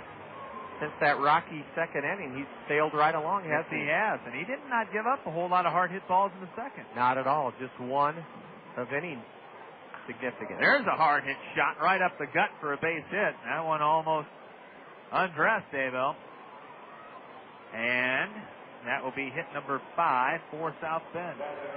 Scott, we were talking about the football season getting underway with the NFL camps, college and high school, and any word on how Blake Keitke is faring as a Cornhusker? You know, I should look that up. He got some special teams work last year, the former Jefferson player. We'll look that up. We'll bring that to you this afternoon. How's that? There's a pitch all the way back to the screen, and that will advance Reynolds to second on the wild pitch thrown by Moreno. I've had people say, you know, Blake Keitke could have been a star at UNI, and I'm sure he could have, but he wanted to play in one of the best programs in the country. He wanted that, didn't he? Yes, he did. And it'll be interesting to see how the coaching change will affect things. Affect him specifically with Bill Callahan taking over at Nebraska. I know we talked with Phil Steele on the program yesterday. He's one of the college football gurus, puts out a 328-page book. Look to second. Moreno delivers outside with a fastball. And it's 2-0 to Alex Frazier, the DH. Best hitter on South Bend's team is 0 for 2. And he has Nebraska picked fifth. That's unheard of. And not going to a bowl game. I didn't know the cupboard was that bare. Well, it's the change in personnel and the change in the direction of the program. They're going to the West Coast pass offense, aren't they? And I can see it. I don't think Nebraska's going to have a banner year, and I hope the Cornhusker faithful. And you talk about, you hear so many times, Hawkeye Nation, Cyclone Nation. It is the Husker Nation, and there's nothing else in Nebraska. And they ran Frank Solich out on a rail. Going 9-3. Here's the 3-0. There's a strike. And the count now 3-1 to Frazier with the runner on at second, Keeler Reynolds. 8-2 Kernels, top of the fifth inning with one out. And you got to give Callahan a chance to bring in new guys that can fit his type of football. The 3-1, strike. Frazier thought it was low. He steps out. Well, I say this, if Bobby Stoops can take Oklahoma from 3 yards in a cloud of dust, I don't see why it can't be done at Nebraska. It's more of a mindset. Nebraska's been used to 4 decades of running the football. Going back to Bob Devaney. That's right. Payoff delivery from Abel Moreno, the right-hander into it, and swing and a miss as he blew it by Frazier upstairs. Yeah, he got himself out, didn't he? Yes, he did. Strikeout number 3 for Moreno. 2 outs here in the top of the fifth inning. That will bring up Edgar Varela. In there from the left side. Yeah, it's interesting now to see how the Huskers will take to this new offense. They don't have a passing quarterback. Keep that in mind. Has Lord graduated? Yeah. Yep, he is done. Curve downstairs for a ball. Maybe they could bring back Tommy Frazier. Well, Tommy wasn't your prototypical. The only real prototypical quarterback, passing quarterback they have had in memory was Vince Ferragamo. Yeah, you're right. Took the Rams to the Super Bowl. Look to second. Runner not with a big lead. And a ground ball to the right side off the foot of Baltazar Lopez. Rounding third and scoring will be Reynolds. That more than likely will go as an error. Yes, it's an error, Scott. I don't know if Baltazar thought that ball was going to come up for him. He was in great fielding position, but the ball hit his right foot. And that error allows a runner to score and makes it 8-3 Kernels. No RBI for Varela, but really an easy, innocent-looking play. And as I say, it wasn't that Baltazar didn't get down on it, but the grounder hit off his right foot. Yeah, everything looked fine, and maybe he hit a pebble or something. Ricocheted at the last moment, who knows. But Edgar Varela is on at first base, and fastball is outside to Miguel Montero. 1 for 2, 10 home runs for Montero. And, boy, you don't want to give outs and give runs up like that. Not to a team that's won 6 in a row. That's right, and it still has a bunch of at-bats left. Strike paints the outside corner, and 1 ball, 1 strike now to the left-handed hitting catcher. Moreno from the high set delivers, and a swing and a foul out of play. That'll put it at 1 ball, 2 strikes. Next, Phil Steele had a lot of good things to say about Iowa State. That's neat. They're going to be one of the most improved teams of the year. He sees them perhaps, if they can sneak one out, going to a bowl game. Boy, wouldn't that be great for Cyclone fans? The 1-2 pitch. Ooh, just missed outside. 2-2. And just a note to the Cyclone and Panther fans, yesterday the Iowa State Athletic Department switched the time of that first game, and not really liking that too much on my standpoint because during the half inning.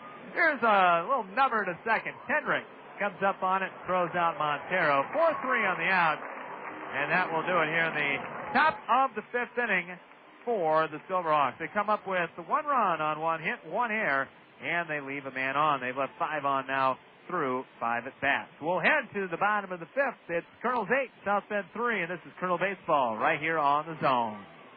Kernels fans, your Cedar Rapids Taco Bell restaurants have something new for you to cheer about this season. A Taco Bell 10 spot. When the Kernels score 10 or more runs in any game this season, you'll score beef tacos for just 39 cents the very next day at any Cedar Rapids Taco Bell. That's a savings of 50 cents per taco. Limit 10 per customer. Remember, when the Kernels put up a Taco Bell 10 spot by plating 10 or more runs in any game, you get up to 10 39-cent beef tacos the very next day at any Cedar Rapids Taco Bell.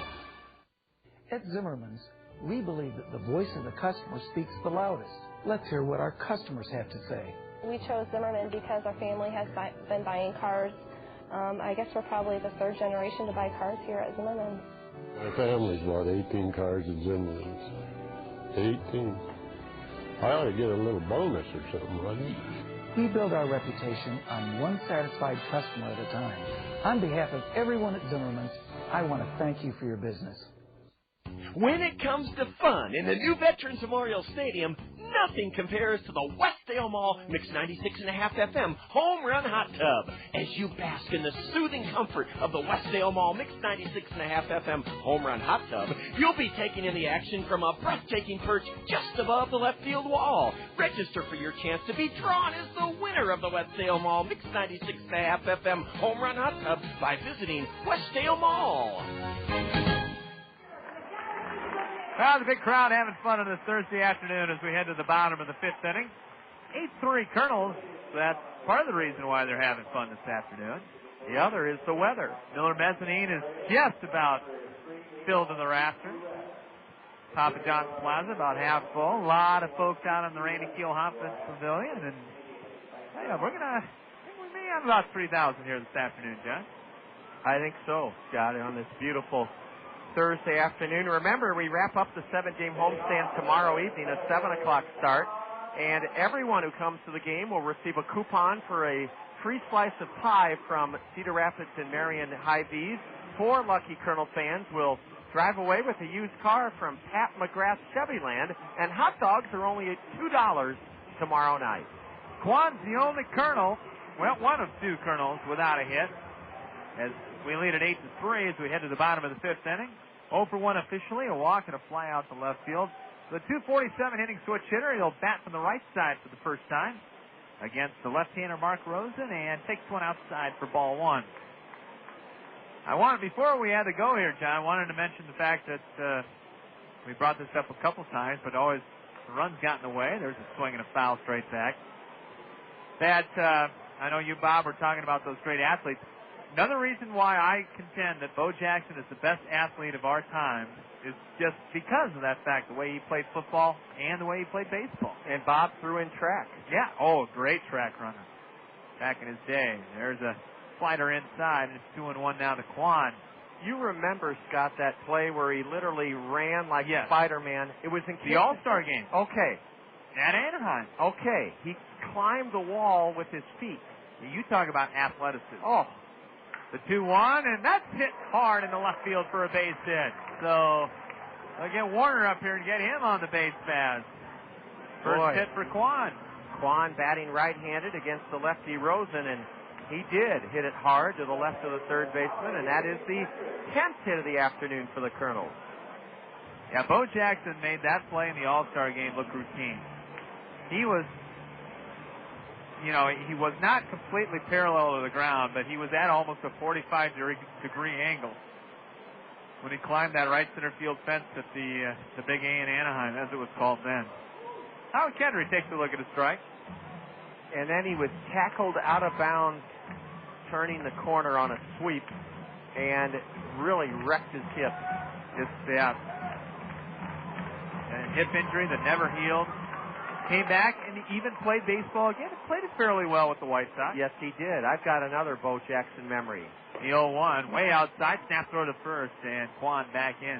Scott, it was an electrifying Monday night football game in the Metrodome, and he took a kickoff back and ran all the way into the tunnel. I got goosebumps.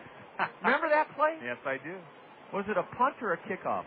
I think it was, I think it was just a play from scrimmage. Yeah. The 1-1 from Rosen. Overhand curve, right high. I think there was a Kingdom, though. Okay. It was against the Seahawks. The old Raider-Seahawk rivalry. And he disappeared. One of the, that's always one they bring up on Monday Night Football, and I'm sure we'll see it a couple times this year on Channel 9. Cosby on it first, the leadoff single. Howie Kendrick up there from the right side. There goes Quan. Got a good jump. Pitch taken for a strike. High throw, not in time. Cosby with his 21st stolen base. He stole that one off the lefty all the way, Mark Rosen. And Scott, I've let it slip my mind. We're here in the bottom of the fifth inning. We're within 2 runs of a Taco Bell 10 spot. Yes, we are. Got to think we might come up with that. It's been a while. Yes, it was Dayton, the first game of the Dayton series on the road, 12-3. Runner on at second, nobody out. Rosen with a long look and a delivery and a swing and a miss. Howie chased one out of the strike zone. Howie now 2 out of 3 with an RBI and a double. And the first strikeout for the left-hander. That's stolen base number 21 for Quan. on the year. We're third in the league in steals. Justin Bachman, Colonel hitting coach, is high on the list of all-time steals as a Colonel player. He's coaching at first base today. I'm waiting for Justin to just kind of take off one. There's the strike to Ryan Leahy. 8-3 Colonels, bottom of the fifth. Quan Cosby aboard at second. Mike Kuhlbeck often talks about a player named Ramon Sambo. Oh, boy, could he pick him up and put him down. One out delivery all the way back to the screen. Catcher and no shot at it. Montero watched it sail all the way back for a wild pitch, and that'll put Quan Cosby on at third. Tell you what, that was one of the wilder ones of the year. That was almost Bull Durham-esque. High and away. It didn't hit Mr. Shucks the mascot like it did in the movie, but it didn't come too far from Baltazar Lopez. You're right, Scott. Well, the mascot cannot be on the field. Oh, that's right. I forgot. Which one of those little movie deals they pulled into. You take, what is it, poetic license? Writers do. That was one of those poetic license deals. The Bull would not be behind home plate during a game. Infield in, 8-3 Colonels, one out, runner on a third. Slow curve rides high, and it's now 2 balls and a strike, 3-1. Make that to Ryan Leahy. See if he can bring home his third RBI of the year and get Quan home. The 3-1. There's a strike. Leahy started to throw the bat away, but then stopped as the home plate umpire, Timothy Dodd, called it out on the outside corner. 3-2, outfield straight away for the Colonel shortstop, who swings and tips it foul back to the screen. Ryan Schiff got a piece of that one. Boy, I like watching this guy play. He's just like you said, Scott. He exudes positive. He's one of those guys that makes people want to play. Yep. Energy. The 3-2. Ground ball to the second baseman. Runner coming home. Throw to the plate. And out is Quan Cosby. That'll go 4-2 on the put out at home. Contact play was on, obviously, with Bobby. And, Scott, it paid off for the Silverhawks to bring that infield in because Leahy bounced it on one hop to Bonafacio, and Emilio's throw was in plenty of time to get the sliding Quan Cosby. Now let's see if Leahy, with 2 out, tries to steal second. 8-3 here in the bottom of the fifth inning with 2 outs. Baltazar Lopez been on twice, 1 for 2. A walk, fly to left, and a single to left. On the other way a couple times. Lefty versus lefty in a swing and a miss. Rosen ran it in on him that time. Yep, Bo Jackson, for my money, is the best athlete of our time. I can see why you would say that, Scott. And I don't even think it's close. Okay.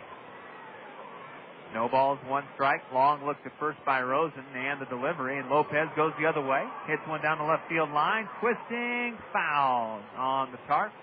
Chased down by Mike Goss, who will hand it to a young lady in the Randy Keel Confidence Pavilion. Not nearly on the same magnitude as a world-class athlete, but to put it in perspective at the Division III level, Scott, you look at a guy like Matt Dish at Cornell, who started 4 seasons and played, 4 sports? He played football, I think baseball, track, and basketball. I believe so, yep, at Center Pointer Bantam. Cornell having their media day today. Cole will go next week. 0-2 now to Baltazar Lopez. Stands in there from the left side. They set up outside. This delivery and a swing and a tapper cut off by the first baseman. Went ranged all the way in front of the second baseman, Bonafacio. That was a mistake. Yeah, it was. I'm not sure what he was doing over there. Showed good range, Sean, but he had, even if he fielded that ball, he would have had no chance. So that will go as an infield hit. That's an infield hit, and Baltazar pushes. Well, they're going to rule it an error. An error on the first baseman. Okay, that's 3 errors charged to South Bend in the last 2 innings. So Leahy moves over to second. They've had 3 base runners and no runs come home here in this inning. It's been that kind of wacky afternoon. Wild and wacky stuff here at the ballpark. Here's a pitch in the dirt, and that will get all the way to the backstop. Gets away from Miguel Montero. And a base hit could mean a Taco Bell 10 spot. There's a wild pitch that'll move the runners up 90 feet. Second wild pitch of the inning. To go along with the, is that the third error of the inning? No, second error of the inning. Well, there were 2 errors in the fourth. Okay. And 1 in this inning. A lot of stuff happening. Not a lot of it good for South Bend. Here's a ground ball to the shortstop. Over to his left, Keeler Reynolds, and he throws out Warner Madrigal. And that will do it for the Kernels here in the bottom of the 5th inning. For the Kernels, no runs. And come up with a hit. 1 error, pair of wild pitches. And the Kernels leave 2 more aboard. We've left 8 on now through 5 at bats. John will be back with you to take you to the top of the 6th inning, and after 5, it's Kernels 8 and the Silverhawks 3. This is Kernel Baseball here on the Zone. Papa John's pizza, it's so good. Better is best, that's understood. Better call Papa John's tonight. Better call Papa, he's got it right. Better ingredients, better pizza. Papa John's. Attention baseball fans, call your local Papa John's for our home run special. Get a large pizza with up to 3 toppings of your choice for only $9.99. Papa John's. Better call Papa. Here's a deal that's hard to beat. Peck's Flower Shop is having a huge back-to-school houseplant sale through September 12th. Fill your dorm room, classroom, home and office with healthy, lush houseplants. Peck's is offering all houseplants and hanging plants in 6-inch pots or larger at 50% off the regular price. Yes, all houseplants and hanging plants in 6-inch pots or larger are half off the regular price, cash and carry. Choose from all-time favorites, unique, new, and different varieties. Don't forget a new planter, potting soils, and free expert advice to help make your new houseplants grow their best. Check out Peck's houseplant sale right away for best selection. Peck's is open 7 days a week at the corner of Blair's Ferry and Edgewood Roads Northeast. Peck's, growing with the Cedar Rapids area since 1956.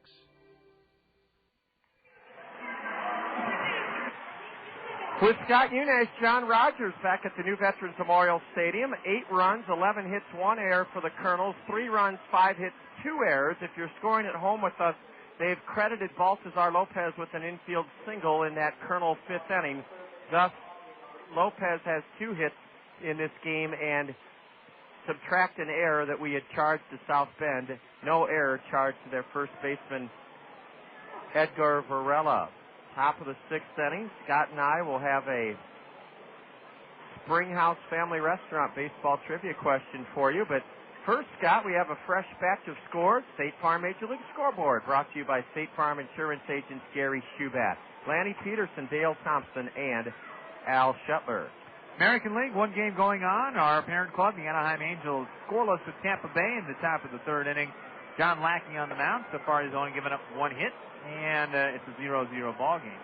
Ahead in the count 2-0 is Augie Murillo. He's 0 for 2. The Kernels have a right-hander up in their bullpen. David Austin.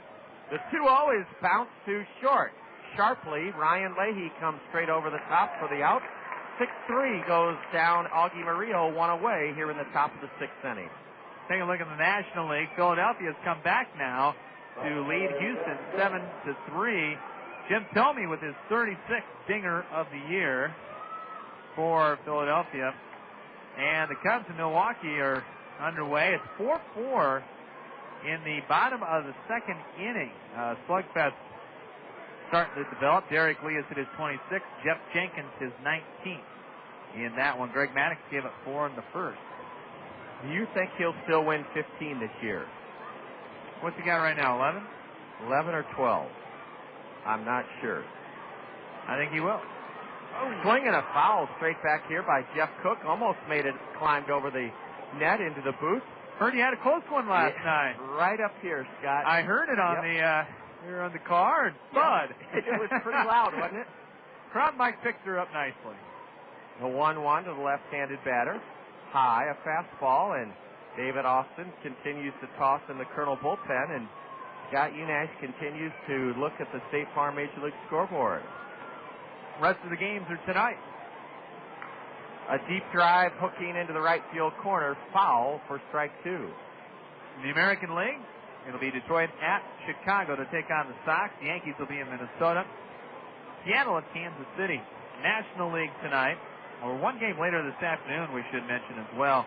And that will be, as I get my notes back out, that's Colorado. That's a doubleheader, actually. Pittsburgh will be at St. Louis tonight, and Atlanta at Los Angeles tonight.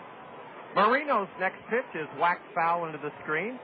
It's 2-2 to Jeff Cook. One away, 8-3 Kernels, top of the sixth inning, and time to have some fun with our Springhouse Family Restaurant baseball trivia question. We've had 63 different winners of a $5 gift certificate to the Springhouse. If you've been one of those 63, congratulations.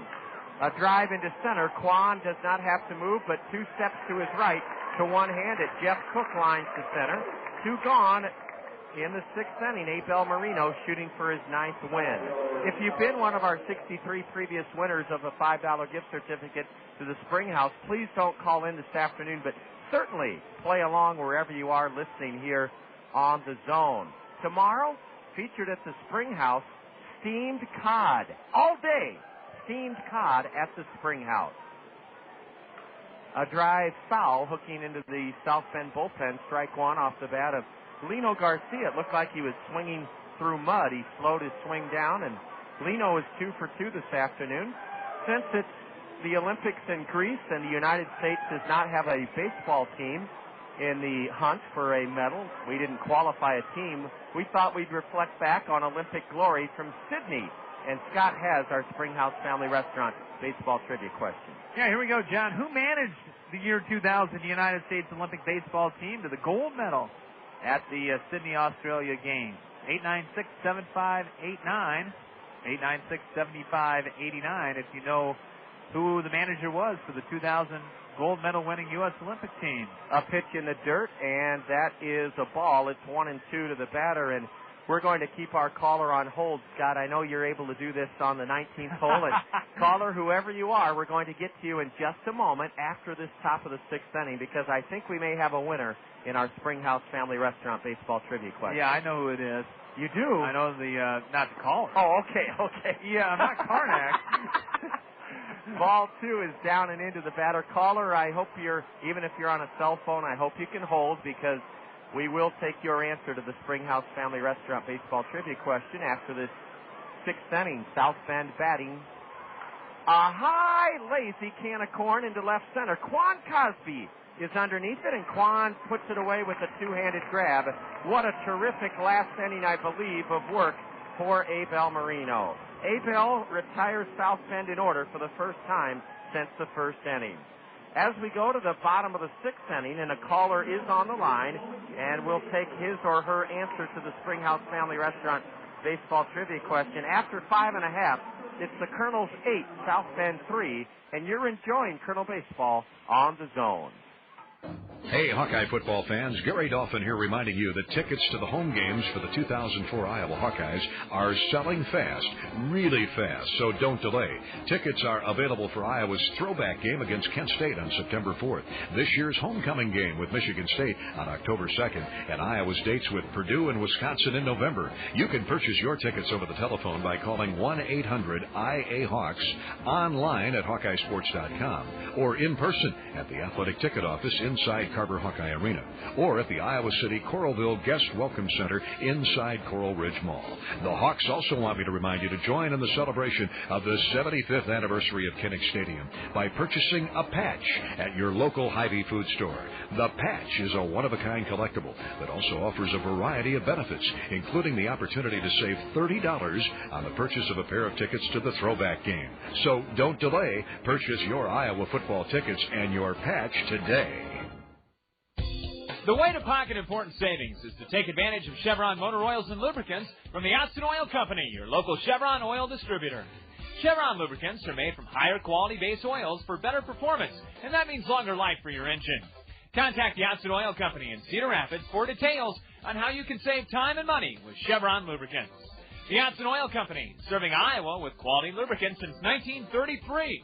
Visit Otson Oil Company at www.otson.com. We go to the bottom of the sixth inning. It's 8-3 Kernels. The Kernels scored 3 in the bottom of the first, sending 9 men to the plate. The Silverhawks answered with 2 in the second, but the Kernels have amassed 11 hits as Blake Balcom takes a strike from the lefty, Mark Rosen. Scott, we have a winner to congratulate in our Springhouse Family Restaurant baseball trivia question. Absolutely, certainly do. Joe Davis from Hiawatha, our winner today. He came up with the correct answer, and without even writing it down, John, I think I have the answer. Well, let's repeat the question. Who managed the year 2000 United States Olympic baseball team to the gold medal in Sydney, Australia? I believe that was our friend, Tommy Lasorda. You are right. So was Joe Davis to earn the $5 gift certificate to the Springhouse. In fact, as Blake Balcom lays off one low, it's 2-1 to Blake. I interviewed the Vulture, Phil Regan, here at the new Veterans Memorial Stadium 2 years ago. Phil was the skipper of the West Michigan Whitecaps, and Phil said Tommy Lasorda says emphatically, and this is hard to believe, that skippering that group of young guys, including Ben Sheets and Doug Mankiewicz, to that 2000 gold medal was the biggest thrill in his baseball life. And knowing the reputation of Tommy Lasorda, I would say he's, in all seriousness. Because of his patriotism? Oh, absolutely. And he plays the game the way it should be. Balcom on a 2-2 delivery, grounds one through the middle, and a diving stop by the second baseman who throws late. It's yet another infield single for the Kernels. Blake Balcom is singled behind the mound. A diving try by Emilio Bonafacio to no avail. And Blake Balcom is at first with nobody out. The Kernels looking for a Taco Bell 10 spot. Lead it 8-3 in the sixth inning. And Scott, a welcome guest. I want to ask you, in terms of your timetable for the 19th hole, what is your timetable? Well, I was planning on leaving after this half inning. Then that's how we'll keep it. Because a guest... I got to get back. You've just greeted Tony Regans, and Tony agreed to join us during the game today. We're glad Tony's here. He looks very comfortable on this delightfully cool mid-August day. Ball one low to Matt Brown. And what's up on the 19th hole today? Well, Bob's going to join us today. Oh, great.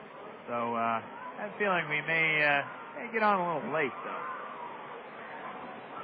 A backdoor curve from lefty Mark Rosen is a strike to Matt Brown. David you take your time, though, John. Oh, we will. We will. David Austin has completed his warm-up tosses, and he will take over on the hill in the seventh for Abel Marino, who went 6 innings in quest of his 9th win, and he has a good chance to get it here today. A good chance to get it for Abel. The 1-1 to Matt is high and away, ball 2.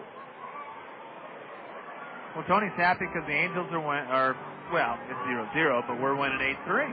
That's right. We've had trouble winning at home in the second half, but sprung to a 3-0 lead. A long way to go in this one, but the Kernels lead it by 5. There goes the runner Balcom. A pitch low for a ball. The throw to second almost hits the pitcher, and it's a one-hop peg, not in time. Blake Balcom has swiped his 12th base of the year. We're being very aggressive today. 2 or 3 hit and runs, couple of steals, and a much different Kernel team today than the first, on this entire homestand. I guess you figure, Scott, one way to come out of a doldrum is to take the game to the opposition. Yeah. Take it to them. Don't wait back. Ball 4, and the first 2 Kernels are on here in this bottom of the 6th inning. Let's see if Michael Collins is bunting or if he's swinging away. What do you think, Scott? I think he's going to swing away here. Michael has had a hit. He scored a run today. He takes a good long look at Bobby Magallanes, who does not flash any signs, coaching at third. So perhaps Collins will be turned loose to swing away. Wind started to pick up here a little bit, John, this afternoon. Blowing out. Swing and a foul straight back. Started the afternoon with very calm conditions. One thing that Phil Regan, the former skipper of the West Michigan Whitecaps, a great pitcher for the Dodgers among several other teams, the Cubs. One thing he said about the U.S.'s gold medal victory in the year 2000 in Sydney is that he thought that Cuban national team would be above 500 club in the big leagues, and that surprised me. But Phil Regan said he thought the Cubans in the year 2000 were that good. Well, they are definitely good, and so many of them are now starting to get into Major League Baseball little by little. Obviously, it's still very tough to leave the country. Can't do so freely. No, you cannot. You cannot. Jose Contreras. Well, look at Contreras. Who's now pitching for the White Sox, pitching very well, won his third in a row last night. His family just got to the United States, and they had to go through a harrowing experience to get there. No, Fidel doesn't let you come and go freely. There's ball 2 low to Michael Collins. 8-3 Kernels, 2 on, nobody out, bottom of the 6th inning.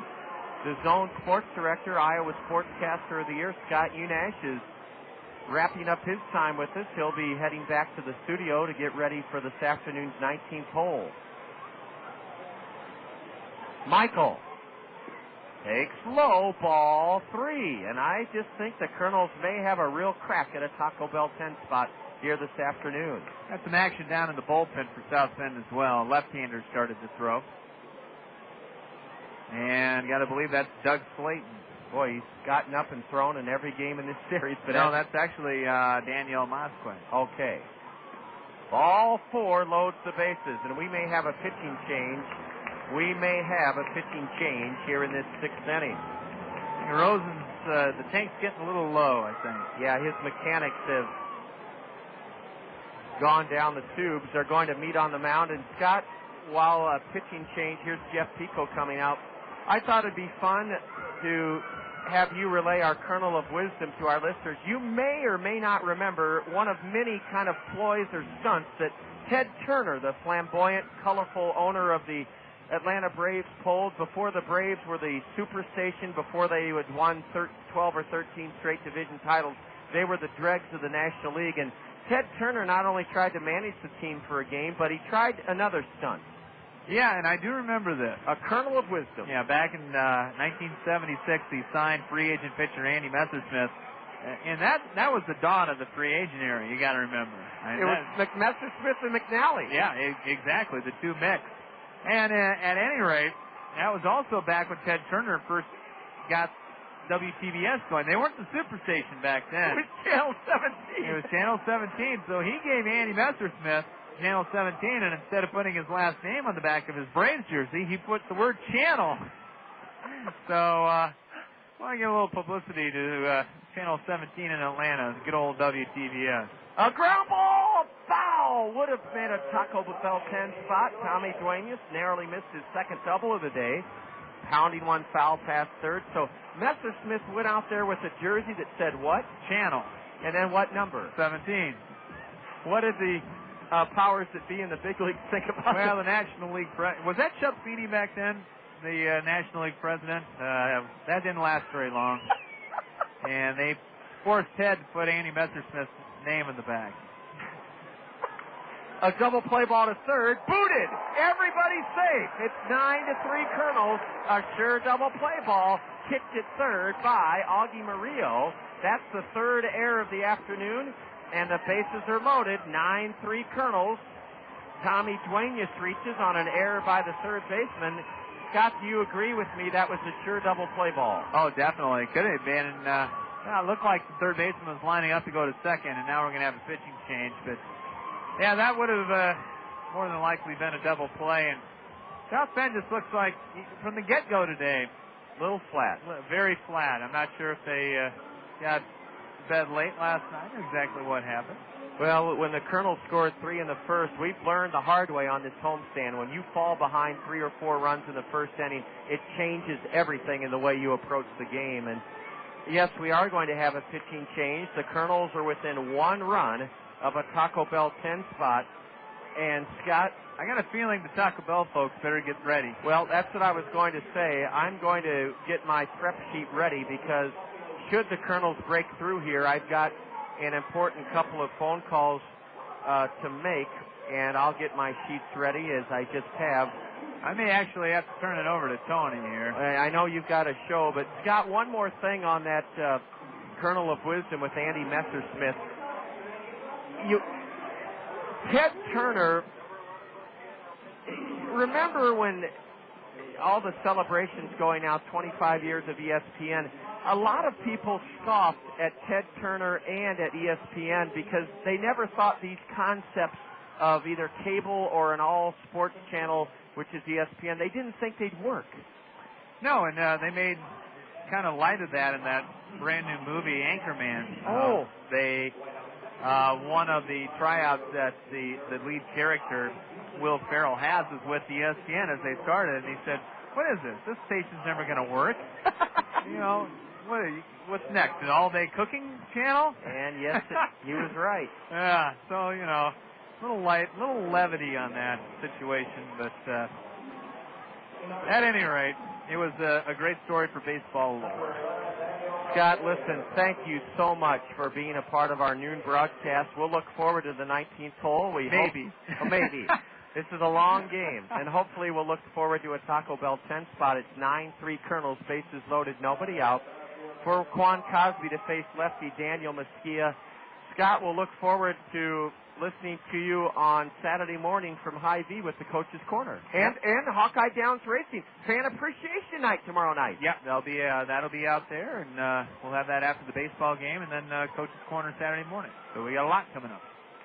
Scott, thank you so much. Thank you. I'm going to pass it to Tony here. You got it, Scott. Quan Cosby with the bases loaded on a changeup, swings and misses, strike one. Daniel Mesquia, Mosquea, is on the hill for the South Bend Silverhawks. Bases loaded, nobody out. 9-3 Kernels, bottom of the sixth inning.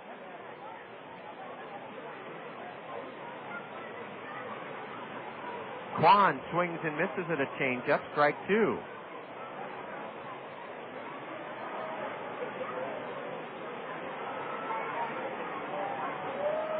And we thank Scott Unash for being a part of this broadcast. This is a long afternoon of baseball. We're only in the bottom of the sixth inning. It's 9-3 Kernels. Bases loaded. Nobody out. And Quan Cosby batting right-handed. Swings and misses at another changeup. 3 changeups in a row and one gone here in the Kernels sixth inning. Tony Regan, this is California-like weather, isn't it? It is. It's pleasant, clear skies, relatively clear skies, and nice temperature out. Feels a lot like San Diego. It does. It does. Tony Regans is the Anaheim Angels Director of Player Development. He runs the minor league system. Howie Kendrick is at the plate. Strike one from the lefty, Daniel Mesquia, Mosquea. He's the third reliever used by the visiting Silverhawks today. The Kernels have Brown at third, Collins at second, Duenas at first. Howie pumps one foul into the Kernel first base dugout. Tony, this may be your last visit, or do you think you'll get here for the playoffs? Hard to say? It's hard to say right now. I'm planning on coming back for the playoffs, but we'll see. Well, it's great to have you with us, and I'm glad the ball club has perked up a little bit while you're here. The 0-2 to Howie. A little looper, dumped into right, it falls, and it's a Taco Bell 10 spot. Brown is home. Here comes Michael Collins, 11-3 Kernels, and that is a Taco Bell 10 spot for the Kernels. A bases-loaded Texas League 2-run single dumped over the first baseman's head. Varela into right, scores a pair, 11-3 Kernels, and we'll give you the details on the Taco Bell 10 spot as we go along here this afternoon. 11-3 Kernels. Howie Kendrick with his third hit of the game. And those 2 runs, Brown from third, Collins from second, are charged to Mark Rosen, the departed left-handed reliever. It's 11-3 Kernels. A Taco Bell 10 spot for the Kernels. Ryan Leahy is at the plate. And he fouls one straight back. Well, Tony, we talked with you off air last night about how well things are going in the Anaheim Angel minor league system, and I know the club just above us that has many, many Kernels from the last 2 years is making a bid for a playoff berth. The Rancho Cucamonga Quakes. They are. They're playing relatively well at the in the California League, they're playing the game right. They're playing it the right way. They're getting good pitching and good defense, and the offense is coming along, and they're fighting every day. So postseason might be in the picture for the Quakes. That'd be wonderful. Swing and a miss by Leahy's in the hole 1-2. Kendrick at first. Duenas at second. 11-3 Kernels. We'll tell you all about what's in store tomorrow at Cedar Rapids area Taco Bell's as the Kernels have scored a Taco Bell 10 spot. Dale Broad, our public address announcer, will be telling all the kids and adults here about it as well shortly. Leahy, a comebacker. The lefty throws to second out. The shortstop to first to complete the double play. Ryan Leahy bounces into an inning-ending. Pitcher to shortstop to first, twin killing. In the 6th inning, the Kernels strike for 3 runs. On 2 hits. 1 South Bend error, their third of the afternoon. The Kernels leave a runner. We've stranded 9. Tomorrow at all Cedar Rapids Taco area Taco Bells, you can get up to 10 beef tacos, ordinarily 89 cents, for just 39 cents when you tell them you're at Taco Bell because the Kernels scored a Taco Bell 10 spot. Up to 10 beef tacos tomorrow and tomorrow evening at Cedar Rapids Taco Bells. When you tell them the Kernels scored a Taco Bell 10 spot, up to 10 beef tacos for 50 cents off the regular price. They're only 39 cents tomorrow at Cedar Rapids area Taco Bells. We go to the top of the 7th inning. David Austin takes over on the hill, and the Kernels are now leading South Bend 11-3. You're enjoying Kernel baseball on the Zone. Whether you're a serious athlete or a weekend warrior, injuries can take you out of your game. Smart athletes know that Physiotherapy Associates in Cedar Rapids are the experts in the treatment and prevention of sport-related injuries. Our expert staff serves the metro and surrounding area high school athletes. Physiotherapy Associates of Cedar Rapids, the smart choice in sports medicine. Call us at 398-1569. That's 398-1569. We'll get you back in your game today. Faucets leaking, termites feasting, fishing, tackle, paints and spackle, tubs, jacuzzis, tapes and movies, everything from A to Z. Tile and lumber, tons of plumbers, elevators, carpet makers, radiators, party favors. Take a look and you'll see. Let your fingers walk into Yellow Book. The other book.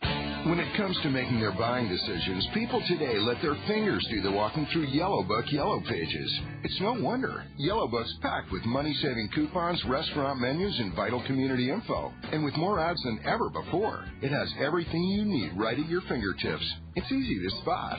Just reach for the yellow directory with the map on the cover and join the smart shoppers who choose Yellow Book, not the other book. Put your business in Yellow Book. Call 1-800-YB-YELLOW. Let your fingers walk into Yellow Book. The other book.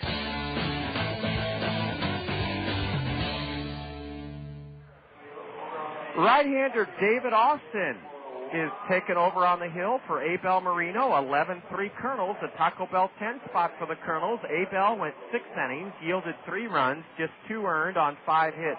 Marino struck out 2, and Abel walked 1. Abel Marino has handed it over to David Austin. A changeup is outside to the number 9 hitter, Emilio Bonafacio. Top of the 7th inning on this beautiful Thursday afternoon, and it's 11-3 Kernels. Austin on for the 25th time out of the Kernel bullpen, and a swing and a miss on a fastball. Emilio Bonafacio 0 for 1 today. David Austin 1 and 2, a save, on for the 25th time, a 3.26 earned run average. A ground ball headed into right. Howie Kendrick has it flick off the heel of his mitt, and that'll be an interesting scoring call. I would call it a hit, but it's been ruled an error. Tony Regan's, it's fun to call him, and we don't ever second-guess the official score. Howie had to go a long way to his left, but he got a glove on it, and they've ruled it an error. And I think that's the reason why they ruled it an error. He got the glove on it and trickled away from him, and we got a runner at first base. With nobody out, top of the order, Mike Goss. Well, it's a real treat to have you here, Tony, and one thing I know our listeners would like to hear, when you come into town and you can sense our ball club being just a little bit flat, and I don't want to say uninspired because the guys reached heights of excellence in the first half. We haven't had too many great first halves over the years, some good ones, but not a great one like we had this half, and of course when you reach the top of the mountain, you have to come down for air, and the Kernels have done that. But when you sense that the ball club needs a little bit of lift, how do you know whether to kind of give them a swift kick or to give them a pat on the back? Well, I think you always want to encourage, and I think Bobby Magianis, the manager here, does a good job of keeping the guys focused. And there's going to be times when there are times when you're going to go through tough spots and you get late in the season, you want to kind of let down. But these guys are professionals, and they're playing hard still. Yes, they are. A swing and a miss by Mike Goff. He fans. That brings up Tila Reynolds. And I'm glad to hear you say that most human beings respond to honest criticism, but they also respond to appealing to a sense of professionalism, pride, and encouragement. Most human beings are drawn more to excellence by hearing those words than a tongue lashing, unless the tongue lashing is deserved. Right, and I think you have to do both. Sometimes there are situations when you have to get on them a little bit, but at the same time, once you get on them, encourage them to continue to do better and point out the good things. Oh, that's right. David Austin is even on the count to Tila Reynolds, 1-1, 11-3 Kernels, top of the 7th inning. Tony, let's ask a little bit about how some former Kernels are doing. A guy that only was with us for the first month of the season, he was the dual closer along with Bob Zimmerman. Von Sturzbach, he seems to have really done well at Rancho Cucamonga. Von's gone up to Rancho, and boy, he's really put together a number of impressive outings. He's throwing his fastball very well, in the low 90s and commanding it. A double play ball to third. Was it hit hard enough? Throw to second out? Yes, it was. Kendrick to first for the double play. Tila Reynolds was jammed, and he rolls into an around the horn double play. 5-4-3. 5-4-3, the double play. In the 7th inning, no runs for the Silverhawks, no hits, one Kernel error, our second of the afternoon, and South Bend leaves the bases empty. That double play turned by the Kernels, our first of the afternoon. We'll continue visiting with Anaheim Angel Director of Player Development, Tony Regans, after 6.5. A Taco Bell 10 spot for the Kernels. We're leading South Bend 11-3. And this is Kernel Baseball on the Zone. Quiznos Kernels Kids Club members. Did you know that your Quiznos Kernels Kids Club membership card is good for more than just great deals at the ballpark? That's right. By showing your Quiznos Kernels Kids Club membership card at any of the Cedar Rapids Quiznos, you'll receive a free small drink when you buy a Quiznos sub. That's a free small drink with the purchase of a Quiznos sub when you show your Quiznos Kernels Kids Club card. Quiznos, toasty.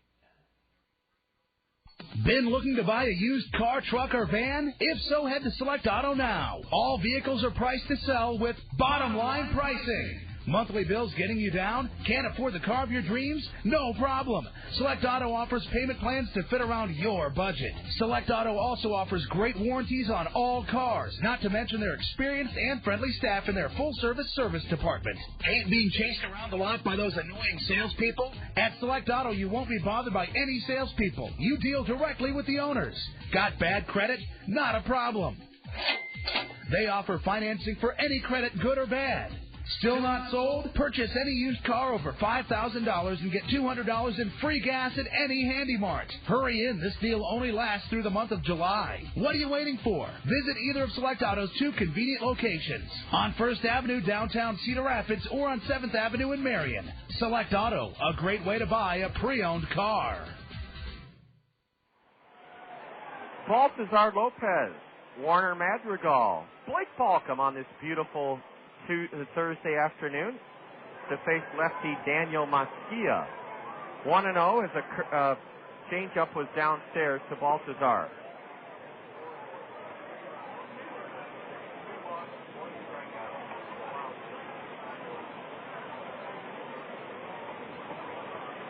Lopez ahead 2-0. Breaking pitch for a strike. Tony Regans, Anaheim Angel Player Development Director, is with us. Tony, in the last, for a year, Mike Posey pitched here. Part of last season, part of this season. He won 14 games. Here's a line drive ripped into center right at Lino Garcia. who came running in to make the catch. Lopez hit it right on the button, and Baltazar swinging the bat very well. 1 out in the 7th inning. Posey had won 14 games and parts of 2 seasons with the Kernels. How's the likable Colonel lefty doing now as a Rancho Cucamonga Quake? He had a start last Saturday. He's coming off a shoulder injury, but he's doing well. He competed his last time out, and Mike is going to be an important part of that starting rotation with the playoffs in clear view. He has a real idea of how to pitch. He does. He understands pitching, and he goes out there and competes every time out. So we're excited about what he brings to the table. A change-up, a strike to Madrigal. Now Warner bounces one foul. Tony, what can you tell us about how the Angels found Warner Madrigal? His teammates rave about his arm and his raw power. He's from the Dominican. He spent time in our Dominican Academy down there in San Pedro, and he does. He has a cannon out there in right field. I think he has. I put a 60 arm on him, and he swings the bat very well. He's an impressive player. Obviously, he's been out for most of the season, and he should be fun to watch the rest of the way. He already has been. He's in the hole 1 and 2, and he bounces one foul towards the South Bend third base dugout. When you say he has a 60 arm, Tony, could you explain to myself and our listeners what that means, that rating system? Well, 60 means if you're you have a major league average arm, that's a 50, and 60 is a tick above a major league average arm. And then what's the highest rating? Well, they can go up to about 80, and 80s are Roberto Clemente type. Vladimir Guerrero? Vladimir Guerrero type. Okay. Yeah, there aren't too many of those, are there? Right. A high drive into right sends Jeff Cook back, and Cook has plenty of room and makes the grab. 2 gone in the Kernels' 7th as Daniel Mesquia makes a bid to retire the Kernels in order for the first time today. Tacos are just 39 cents tomorrow. Beef tacos up to 10 at Cedar Rapids Taco Bell's. That's because the Kernels have scored a Taco Bell 10 spot. Ordinarily, beef tacos at Taco Bell are 89 cents. But at Cedar Rapids Taco Bell's tomorrow and tomorrow evening, just step up to the counter or rumble through the drive-thru and tell them you're there because the Kernels scored a Taco Bell 10 spot, and you'll get up to 10 beef tacos for 50 cents off the regular price tomorrow at Taco Bell's. They're just 39 cents. Blake Balcom on a 1-0 pitch, lashes one foul over the right field Papa John's Plaza. 1-1 to Blake. Tony, what is an academy like in the Dominican Republic? Are the fellas schooled in academics and English or strictly baseball? Both. We have a class. They attend class 3 times a week to learn English. We want to get them start a foundation for them starting to get over to the States, and we house about 50 players there, provide breakfast, lunch, and dinner, and have 2 fields there, batting cage, and it's baseball year-round. And Warner is a graduate from that program and has done a good job. Swing and a miss by Blake Balcom, and the Kernels do go in order for the first time in the home half of the 7th inning. We go to the top of the 8th. Tony Regans will remain with us on the air, the Anaheim Angel Director of Player Development.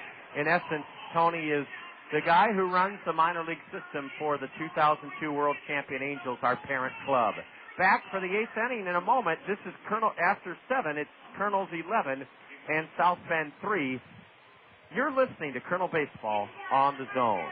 Nevada Bob's, your golf headquarters, will save you money. Now through September 4th, golf stand bags are as low as $29.99, and all Pro-Line golf equipment is 10% off. Listen to the Zone for weekly specials, and register at Nevada Bob's for free prizes like rounds of golf at Hunter's Ridge. You can also win Iowa Hawkeye or Iowa State Cyclone golf gear. Free. Nevada Bob's at 1961 Blair's Ferry Road Northeast. Visit Friday or Saturday. The first 16 people that mention the Zone ESPN Radio 1600 AM get their choice of a free sleeve of golf balls or a Zone golf cap that features Hawkeye or Cyclone colors. Free. Keep your eye out for the Peach Truck.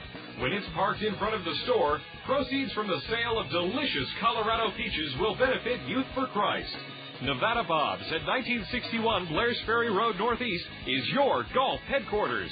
Keep it on the Zone for their weekly specials and register today for some great prizes. The Zone.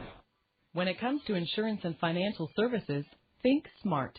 Think about Farm Bureau Financial Services. For auto, home, life, farm, and ranch, retirement funding, and business protection. Call Vaughn Blythe in Cedar Rapids. More products, more services, more of your needs met. So for more information, call Vaughn Blythe in Cedar Rapids. Farm Bureau Financial Services. More than you think. Farm Bureau Life Insurance Company, West Des Moines, Iowa. We go to the top of the 8th inning, and Alex Frazier takes a pitch downstairs for ball 1. Alex is from Auburn. He's 0 for 3. David Austin is on the hill for the Kernels. Ball 2 is inside. Tony Regans is telling us about how former Kernels are doing as they make their way up towards their goal of playing in the big leagues. And Tony, Rancel Melgarejo was the finest center fielder I've seen, fielding, throwing-wise, covering ground in my 9 years with the Kernels. And I've seen some great ones, including Elpidio Guzman, and we had a fellow by the name of Rodriguez a few years ago that was pretty good. A line shot over the leaping head of Ryan Leahy into left center, over to get at Quan Cosby. And Alex Frazier has the first hit off David Austin. But how is Rancel Melgarejo progressing? Because Todd Klaus stated that if it was just the glove that the Angels were looking for, that Rancel was capable last year of playing center field in the major league. Well, Rancel, he has definite ability, and he can play the game. He's been hit by the injury bug here recently. He's suffered a wrist injury, so he's sidelined right now, and we're trying to get him back for that playoff drive. Oh, he would be with Rancho then. He is. Good. Exactly. A strike to Edgar Varela. He reached on an error committed by Lopez that led to a run in the 5th inning. 11-3 Kernels, top of the 8th inning on a gorgeous Thursday. A line drive into left center could score a run. Can Quan cut it off? Yes, he does. A good backhanded play. Quan heaves it into second, and it's 1st and 3rd for the Silverhawks on a 6-game winning streak. They're not going to go down without a fight, that's for sure. They have runners at the corners with nobody out for their catcher, Miguel Montero. Mike Napoli showed signs in his 2 years as a Colonel that he is indeed a bona fide catching prospect. And Napoli, every time we read Halo Happenings, he's hitting another home run. He's had an impressive offensive year. He's driving the ball in all fields, and I know he has well over 100 RBIs, and he's done a tremendous job for that club. How's his defense? His defense is coming along. Good. He's coming back from shoulder injury, but he's throwing the ball well, and he's blocking the ball, and he's having a good relationship with our pitchers, which is extremely important from a catching standpoint, and he's doing a great job. A line drive through the box. Diving stop by Wood. He cannot make a play. Or by Leahy. I'm so used to Brandon Wood making those type of plays. That was Ryan Leahy. A single through the middle, and the first 3 have singled off David Austin. A run across. Alex Frazier scores to make it 11-4 Kernels. Edgar Varela stopped at second. Leahy, Tony, made a great play, but then kind of laid on top of the ball, couldn't find the ball. Otherwise, he might have had a force out at second base, but what great range and hustle shown by Ryan Leahy. He's playing the game hard, and he had a play there, and I think he couldn't get it out of his glove. I think you're right. If he would have been able to get that out of his glove, he would have made a force out there at second. The Kernels are forced to get a right-hander up in their bullpen, and that is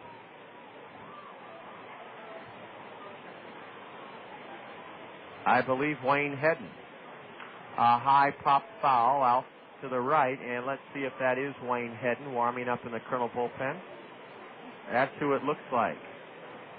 Tony Regans is with us, and Tony with affiliates in Salt Lake, Little Rock, Arkansas, Rancho Cucamonga, California, here in Cedar Rapids, and then rookie ball in Provo and Mesa. That's 5 farm teams to have to track. I'm sure you enjoy getting a first-hand look at the farm clubs, but I'm also sure that you have to be able to do your job. You can't be pulled you can't micromanage the farm system. How do you keep on top of things? You can't micromanage it. It's important, and I believe in letting our coaching staff do their jobs, and that's important because they're obviously my eyes and ears throughout our system. So you rely on them for first-hand accounts. Exactly. And you have to trust them.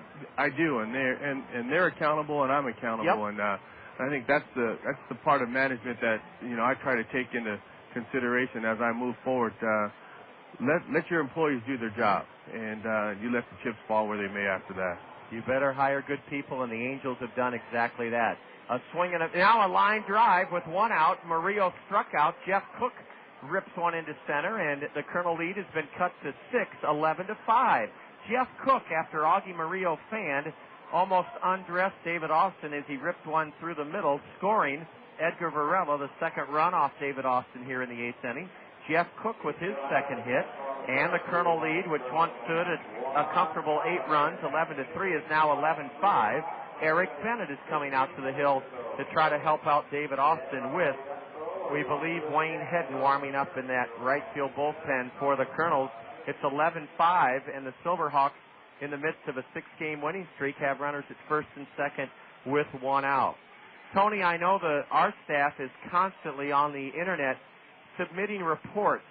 And how do you keep the coaches from becoming bored, or not bored, but how do you keep that kind of work from becoming drudgery? Do you let them type in comments? Are they simply entering numerical, statistical data? Or how do you keep them juiced up for the 6 months? Well, I think what's important is that they understand that their jobs are important, and it's important to the success of our organization. And if that can't motivate you, not much will. You're in the wrong business. Exactly. And our goal is to win another world championship, and their jobs from rookie ball, Dominican to AAA, is as important as Mike Scioscia's job in the major leagues. I couldn't agree more, Tony. As important, or in some cases, not to detract from what Mike and his staff have to do once they make it to. But if the guys at these levels don't succeed, Mike doesn't have a chance to succeed. That's absolutely right. So it's very, very important that our coaching staff takes their job as serious as. Slow roller to Matt Brown. He throws to second for a force. Kendrick to first, not in time. Boy, that was close, as Lino Garcia sends Miguel Montero to third. He forces Jeff Cook at second, Brown to Kendrick. Matt with another fine play on the grass at third. Lino Garcia just did beat the throw from first to Kendrick following the force at second. It's first and third, 2 away. 11-5 Kernels, and the batter is Emilio Bonafacio. He's 0 for 2. Bonafacio, a switch hitter, batting left. A bouncer foul outside of first. And Tony, with the modern day technology, the whole system can keep track. From what I understand, Bobby Magallanes can press a button on the phone or the computer and hear how Rancho or Salt Lake or Arkansas did. Yeah, that's the beauty of modern technology. I really don't know how the old timers did it back in the day when you didn't have fax machines and voicemails and all those computers and all those types of things, and everything was just by mail and by letter. Boy, that was hard. Tough way to communicate, because communication is really the key in this business from my standpoint. And there's David doing a good job. Oh, Austin pulled the string. You're right, Tony. David Austin pulled the string. A third changeup to Emilio Bonafacio, who strikes out. Meanwhile, Lino Garcia had stolen second base. So here's what happened in the South Bend 8th inning. They struck for 2 runs on 4 hits. No Colonel errors, a stolen base, and David Austin did a terrific job preventing a big inning by the rallying Silverhawks, who leave a pair. They've now stranded 7. Anaheim Angel Director of Player Development Tony Regans is with us on this Thursday afternoon broadcast on the Zone. As we go to the bottom of the 8th inning, the Kernels with the Taco Bell 10 spot lead the Silverhawks 11-5, and you're listening to Colonel Baseball on the Zone. Kernels fans, your Cedar Rapids Taco Bell restaurants have something new for you to cheer about this season. A Taco Bell 10 spot. When the Kernels score 10 or more runs in any game this season, you'll score beef tacos for just 39 cents the very next day at any Cedar Rapids Taco Bell. That's a savings of 50 cents per taco, limit 10 per customer. Remember, when the Kernels put up a Taco Bell 10 spot by plating 10 or more runs in any game, you get up to 10 39-cent beef tacos the very next day at any Cedar Rapids Taco Bell. Hi, this is Dave Town with Five Seasons Transportation and Parking. Do you ever wonder if it's safe to send your child on the bus? It is, and here's a few reasons why. All the buses in Cedar Rapids are equipped with security cameras so the drivers always know what's happening behind them. The buses also have global positioning systems, or GPS, which means they can be tracked at any time by satellite. Does that surprise you? It shouldn't. Five Seasons Transportation takes safety very seriously, and we've taken many steps to make sure your child will have a safe, easy ride every time they take the bus. Even when your child isn't on the bus, Five Seasons Transportation is helping keep them safe by using pollution-free biodiesel and alcohol fuels, Iowa products that help keep the air clean. And if your child is ever in trouble, they can always flag down a bus for help. I'm Dave Town, and I like to think of the bus as a traveling safety cocoon, motoring along Cedar Rapids streets. And keep in mind, if the bus is that safe and easy for your child, maybe you should think about riding the bus to work. Affordable, convenient, and safe. That's the bus. Ride it. The fourth relief hurler in this game has come on for South Bend. It's a lefty, Doug Slayton. Daniel Mosquia, a southpaw, and Ennie, no runs. One hit. He struck out two, and he walked none. We're in the bottom of the eighth inning. A Taco Bell 10 spot has been achieved by the Kernels, meaning that tomorrow at Cedar Rapids area Taco Bells, you can tell them that, a Taco Bell 10 spot, and get up to 10 beef tacos for just 39 cents. Ordinarily at Taco Bell, they're 89 cents, a savings of 50 cents per beef taco. Matt Brown fouls one straight back. Matt has had a good day, 2 for 3. With a walk, a run scored, an RBI. He's reached all 4 times he's been up. He's facing left-hander Doug Slayton, a tall southpaw, who misses low, and it's 1-1. Tony, the dynamic duo last year, Eric Ibar, the shortstop, Alberto Callaspo at second, and from what we've been able to glean, Callaspo was ready for Double-A baseball, and Ibar has even improved more in the California League. A lot of folks wonder why the two were separated. Maybe you can address that first. Well, I think the reason that Callaspo went to Double-A and Ibar went to Rancho was that Callaspo he understood the strike zone. He was a very disciplined hitter, mature, and we thought that if he played shortstop that he'd add value to him at the major league level. And he's done a tremendous job at Double-A. He swung the bat well, and he's playing steady shortstop. So Callaspo's playing short at Double-A. He is. Okay, and Ibar's still playing short in the Cal League at Rancho. A swing and a miss on a 2-2 pitch from the lefty Slayton. Matt Brown retired for the first time today, 1 away in the bottom of the 8th inning. So Eric is still playing shortstop. And for a while, wasn't he flirting with 400, hitting 400? He was early in the season, and now he's down to about 340, which is tremendous. Yeah. And he's playing solid defense, still doing a spectacular play as well as the routine, and he's doing a good job for us, and his future is bright in our organization. I'm glad to hear both those guys. Boy, Tony, it's got him. You can never hits that hits Michael Collins, and that'll bring up the point about Australian players. Tony, these Australian kids, Nick Kimpton, Michael Collins, the ones we've had have been so tough. Collins, that ball hurt him, but he just went about his business, took first base without any chirping at the pitcher or without ramming the bat towards the dugout. Those Australian kids, you can never question their heart. You can't, and we've had a few of them now in our system, and from Trent Durington to Mike Collins and Rich Thompson. Oh, I forgot about Chopper. And these kids, they all have a disposition about them. They compete, and they're tough, and they play hard, and it's exciting because that's what you're looking for. You want someone to come into your organization and play the game right, play it hard, and then you let the chips fall where they may. Yep, let that take them how far they can go. Tommy Duenas, who had a big run-scoring double in the Kernel 2-run third inning, has fouled one straight back. He's in the hole, 0-2. It's 11-5 Kernels, and we're in the bottom of the 8th inning. Tony Regan, the Anaheim Angel minor league director, is here. A slider, and it's down and into Tommy. The Kernels have 13 hits, lead it 11-5.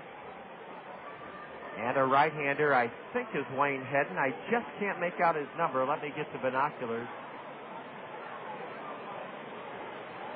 Still not sure who that righty is as Tommy Duenas takes low for ball 2.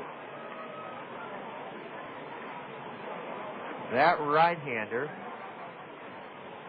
is Ronnie Ray.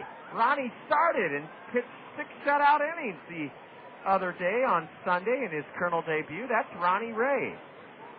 A ground ball foul past third. And does that mean with Eric Bennett down there, Tony, is Ronnie throwing for his own benefit, or will he work the 9th inning, you think? I think he's throwing for his own benefit, and I'm not sure if that's Ronnie or not. But I think it is, Tony, but I'm not 100% sure either. I think that's Ronnie Ray. 2-2 to Tommy Duenas. Collins not being held at first. Slayton delivers, and Tommy lifts one off his 5th foul. He broke his bat into the Papa John's Plaza. Yes, it is Ronnie Ray. Well, Tony, I have to tell you again, so that everyone knows what not only a great team of baseball players you've assembled for us to enjoy all spring and summer, but just another prime grade A crop of young men who have accompanied me throughout the community and schools mostly.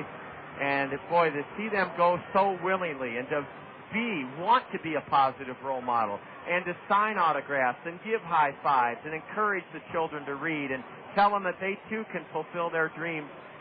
It's very, very gratifying, not only to me personally, but to the Kernels, that these guys know that they're not only representing themselves, but the Kernels and the Anaheim Angels. Well, not only that, in spring training day one, I let them know that they... Here's a deep drive to left by Duenas, but playing deep and gloving it is Mike Goss. Oh, Tommy Duenas stroked one hard and deep, but Goss had him played deep and caught Tommy's line drive.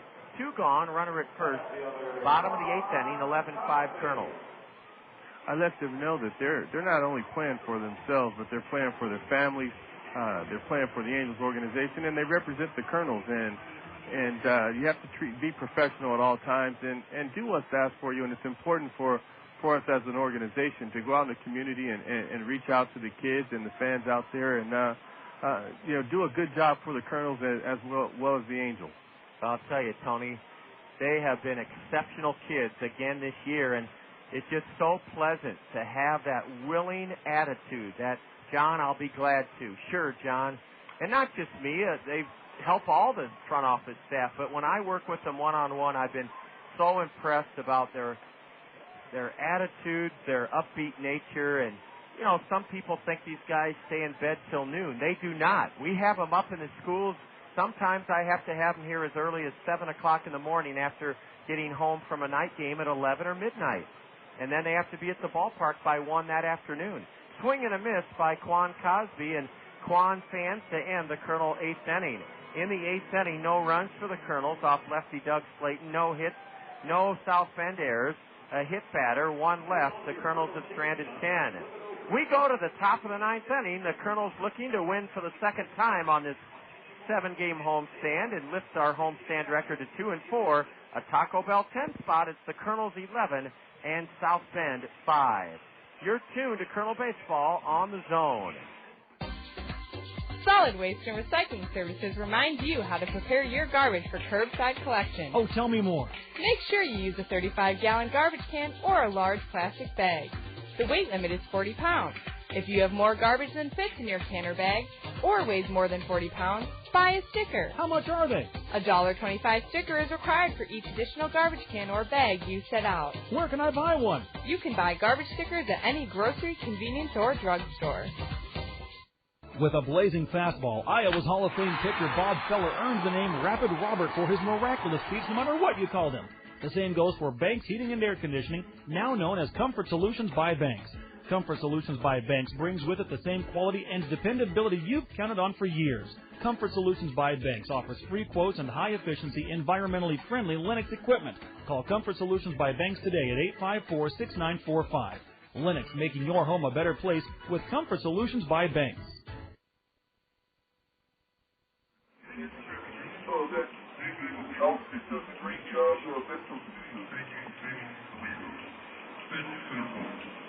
Thank you, follow up. Cities around the area,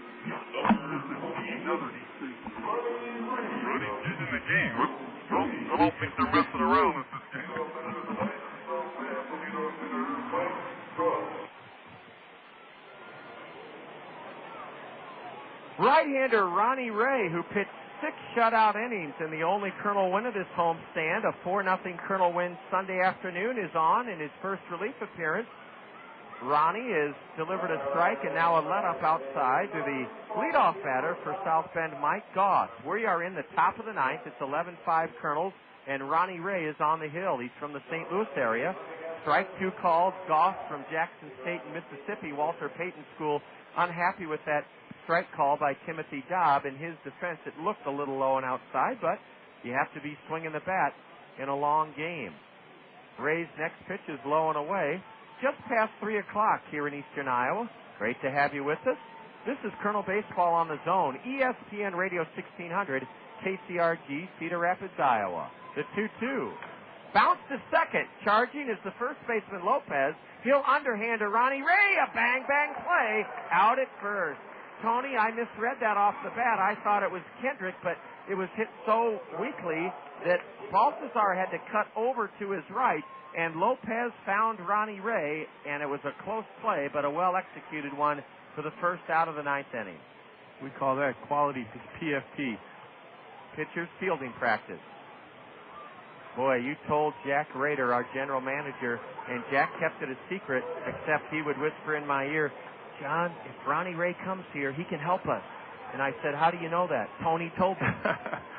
I told Jack that early in the season, and he didn't forget it. He didn't, and he called me the other day and said, hey, Tony, Ronnie Ray came in and really helped us out. And he really did. We needed a we had Marino down. We had Heineman, hadn't replaced Scott on the roster. We had Rafi on the DL, and Ronnie Ray gave us a huge boost on this homestand. Ronnie's ahead of Tila Reynolds 0-2 and Mrs. Lowe. 11-5 Kernels, 13 hits for the Kernels. We've stranded 10 runners. The Silverhawks have left 7. If the Kernels hang on, it would give us a season series lead over South Bend, 4-3, with tomorrow night's homestand and series finale to go. Ball 2 just downstairs to right-handed hitting Tila Reynolds. He's 1 for 4. A ground ball to short. Ryan Leahy's played a brilliant game there, and he throws in time to get Tila Reynolds. 2 gone in the ninth inning. Tony, now after a game like this, you know I know your time is limited. Will you go down and just converse with the coaching staff? Will you go down to the clubhouse locker room and say hello to the guys? What do you do after a ball game as the head of the minor league? Well, depending on the day. Today is an early day, so I'm going to take the coaching staff out to dinner, and good. And we'll sit down and chat a little bit about the club and where they think things are going. And I like to interact with the players because I don't want them to perceive that I'm not approachable, and I think that's a good mindset to establish with the players. Yes. A swing and a foul, Tony. You want to be respected, which you are, but you don't want to be looked at as kind of the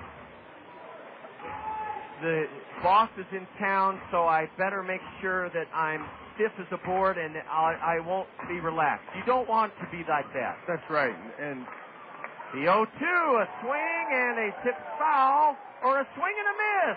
Tommy Duenas tags out Alex Frazier, and the game took 3 hours, and the Kernels won at a Taco Bell 10 spot, 11-5. Ronnie Ray works the scoreless top of the ninth, retiring the top 3 in the South Bend order. 1-2-3, nothing across. Abel Marino is a 9-game winner, and the Kernels have a chance for a series split following this 11-5 rout of South Bend. 11-5 Kernels, totals, highlights, and more next. This is Kernel Baseball on the Zone. None of us can do anything about a bad day, but we can make certain nothing happens to all of our tomorrows. Take everything out of the hands of chance with a well-planned insurance program tailored specifically to your needs. Phil Andrews, your local Pekin insurance agent at Weidenhammer Andrews Agency, is an expert in insurance matters. Phil Andrews will develop the right insurance plan for your home, car, business, and life. Depend on Phil Andrews, your hometown professional with Pekin Insurance. Airport National 27-hole Public Golf Course invites you to join our golf family all year with these great specials. 2-for-1 green fees with cart, 2-for-1 range ball, 2-for-1 mini golf. Listen to this unbelievable new special. Only $25 per person for unlimited golf with cart all day long on weekdays. and only $27 per person for unlimited golf, including card on weekends. Play unlimited twilight golf till dark with free riding cart for only $16 per person. Enjoy fast, friendly, and fun family golf at Cedar Rapids Airport National. The Crown Plaza 5 Seasons is Cedar Rapids' exclusive downtown hotel. Make plans to experience a spectacular view from the top of the 5 restaurant. Start your day off with us for breakfast, or make a lasting impression on your business associates by treating them to our signature lunch buffet that changes daily. For any occasion, enjoy an elegant dinner or the Eddie Picard Jazz Trio in the city's only rooftop restaurant. The Crown Plaza 5 Seasons, top of the 5. You save big money when you shop Menards. Stock up for home and school at Menards. Stay organized with stackable storage crates on sale for just 46 cents after rebate. 4x6-foot plush area rugs are great for dens and dorm rooms. Choose from a large assortment of styles and colors, only $8.95. Shed some light on the subject with an adjustable swing arm desk lamp, just $28.88. Save big at Menards on compact refrigerators, great for home and back to school. Plus, pick up great deals on laundry supplies. Now during the Priced Right sale at Menards. A 96-ounce bottle of bleach is on sale for just 82 cents. 100-ounce Ajax liquid laundry detergent is only $2.19. And enter for your chance to win a Cadillac CTS. See store for details. Get grade A savings for home and school at Menards. Save big money at Menards. It's time for the Kernels Curtain Call, right here on the Zone, ESPN Radio 1600 AM. With a recap of all the action, the State Farm Major League scoreboard, plus a look ahead to the next Kernels game, let's rejoin the voice of the Kernels, the one, the only John Rogers, here on the Zone, ESPN Radio 1600 AM. 11-5 Kernels, a Taco Bell 10 spot on a beautiful Thursday afternoon. We thank Scott Unash, who's standing by with the 19th hole at the Zone, and Tony Regan's Anaheim Angel Player Development Director. I know you'd like to get down to the clubhouse to give the guys a well-earned pat on the back and get things set up for your supper tonight. Tony, thank you so much. It's not every farm director that will be so open to point-blank questions, and we are just thrilled to be starting year one of a 4-year agreement next year. We're locked in with the 2002 World Champion Angels. This ball club has shined all season long, and they're going to do well, I think, in the playoffs. Tony, thank you so much for spending time with us. JR, thank you, and we consider it a privilege to be associated with the Kernels.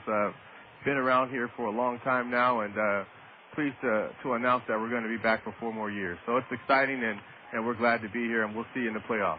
Tony Regan, thank you so much. Thank you. Anaheim Angel Director of Player Development, Tony Regan, sharing some time with us after this Kernel 11-5 win. How did it happen? Well, the Kernels really set the tone for this game in the very first inning against starter Chad Scarberry. And I have to set the headsets down for just a moment. Hold on 1 second.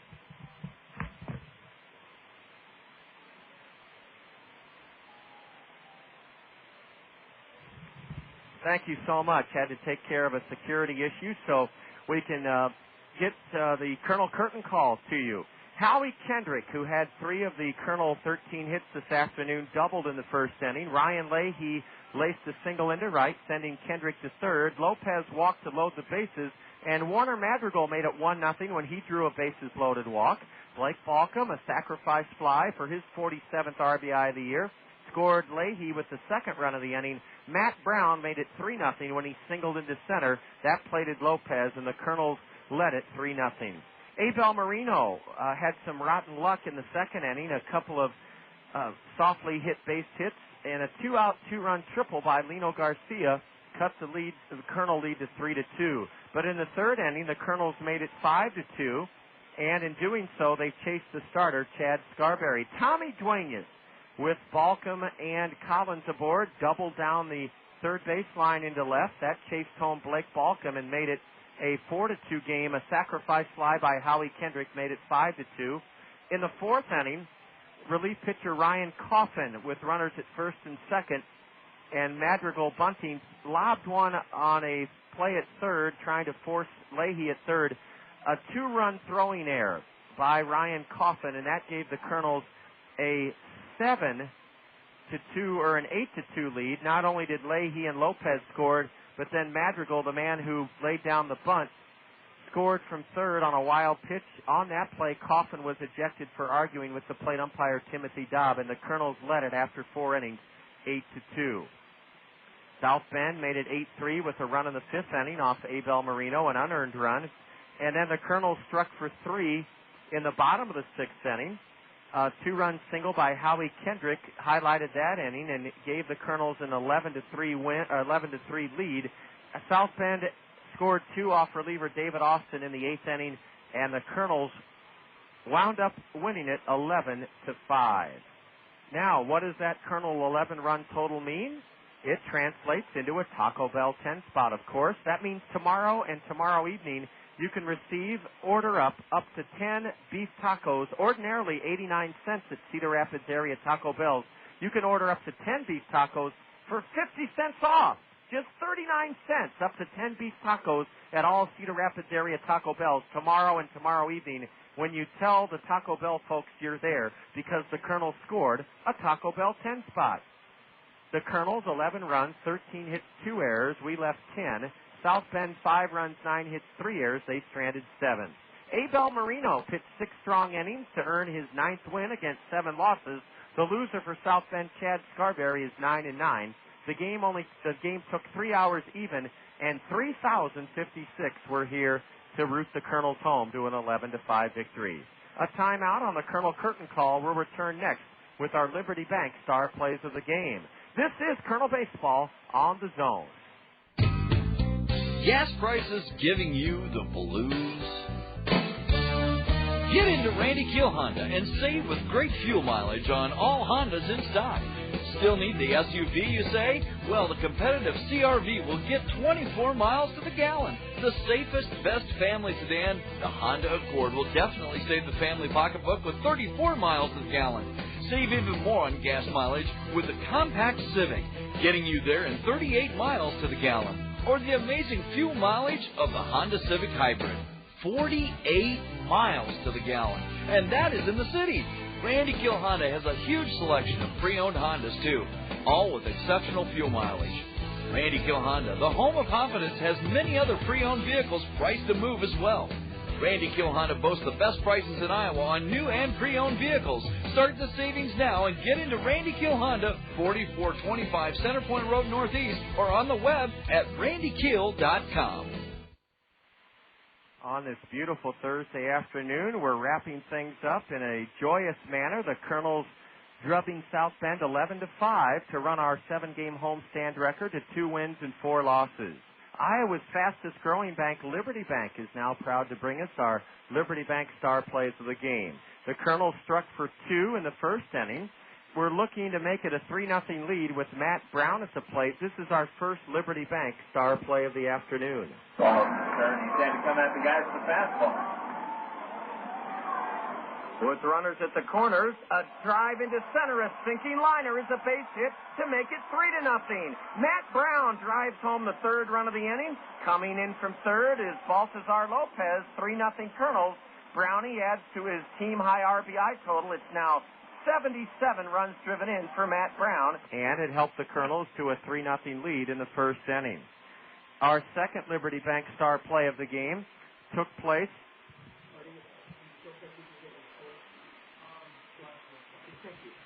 Our second Liberty Bank star play of the game had Tommy Duenas batting in the 3rd inning. The Kernels led it 3-2. Duenas at the plate. Here's our second Liberty Bank star play of the game. The 0-2 is grounded fair inside the bag at third and down the left field line. Blake Balcom scores on his way to third, sliding in there safely is Michael Collins, and winding up at second with an RBI double, Tommy Duenas, and the Kernels now lead it 4-2. Scott Unash with the play-by-play. The Zone Sports Director, Tommy Duenas' RBI double in the 4th made it 4-2 Kernels. It was Tommy's 20th double of the year. Our third and final Liberty Bank star play of the game had Howie Kendrick at the plate with the bases loaded. The Kernels leading 9-4 in the bottom of the 6th inning, or the Kernels leading 9-3 in the bottom of the 6th inning. Howie tried to help the Kernels achieve a Taco Bell 10 spot. The 0-2 to Howie. A little looper jumps into right. It falls, and it's a Taco Bell 10 spot. Brown is home. Here comes Michael Collins, 11-3 Kernels, and that is a Taco Bell 10 spot for the Kernels. It was a Howie Kendrick 2-run single, his 3rd hit of the afternoon, making it 11-3 Kernels. The Kernels win it 11-5. We'll wrap things up on this gorgeous Thursday afternoon. Our final segment of the Kernel Curtain Call still ahead. 11-5 Kernels, and this is Kernel Baseball on the Zone. Toyota Financial Services and the Kernels would like to thank the legions of parents throughout the community who are encouraging and helping their children to read this summer. The time and attention you spend supporting your child's reading effort means the world to them. Toyota Financial Services and the Kernels thank you for making a true difference in the welfare of your children. From helping them pick out their books to initialing their bookmarks and bringing them to the stadium to get their reading rewards, from Toyota Financial Services, you're the best. Whether you're a serious athlete or a weekend warrior, injuries can take you out of your game. Smart athletes know that Physiotherapy Associates in Cedar Rapids are the experts in the treatment and prevention of sport-related injuries. Our expert staff serves the metro and surrounding area high school athletes. Physiotherapy Associates of Cedar Rapids, the smart choice in sports medicine. Call us at 398-1569. That's 398-1569. We'll get you back in your game today. With over 3,000 looking on, the Kernels rumbled home to an 11-5 victory at Taco Bell 10 spot this afternoon over the South Bend Silverhawks. We'll tell you just a little bit more about that Taco Bell 10 spot when we conclude the broadcast in just a moment. Right now, though, State Farm Insurance agents Al Shetler, Gary Schubat, Lanny Peterson, and Dale Thompson bring us this look at the State Farm Major League scoreboard. Let's begin in the American League with our parent club, the Anaheim Angels, leading the Devil Rays at Tropicana Field. Top of the 7th inning, Angels 4, Devil Rays nothing, behind former Colonel right-hander John Lackey. Tonight in the American League, it'll be the Tigers and White Sox at Comiskey Park, and at the Metrodome, the Yankees and Twins. And the only other game in the American League is tonight at Kauffman Stadium, the Mariners and Royals. In the National League on the State Farm Major League scoreboard, they're in the bottom of the 9th inning, a wild one, a slugfest at Citizens Bank Park. It's the Astros leading the faltering Phils 12-10 Houston in the bottom of the 9th inning.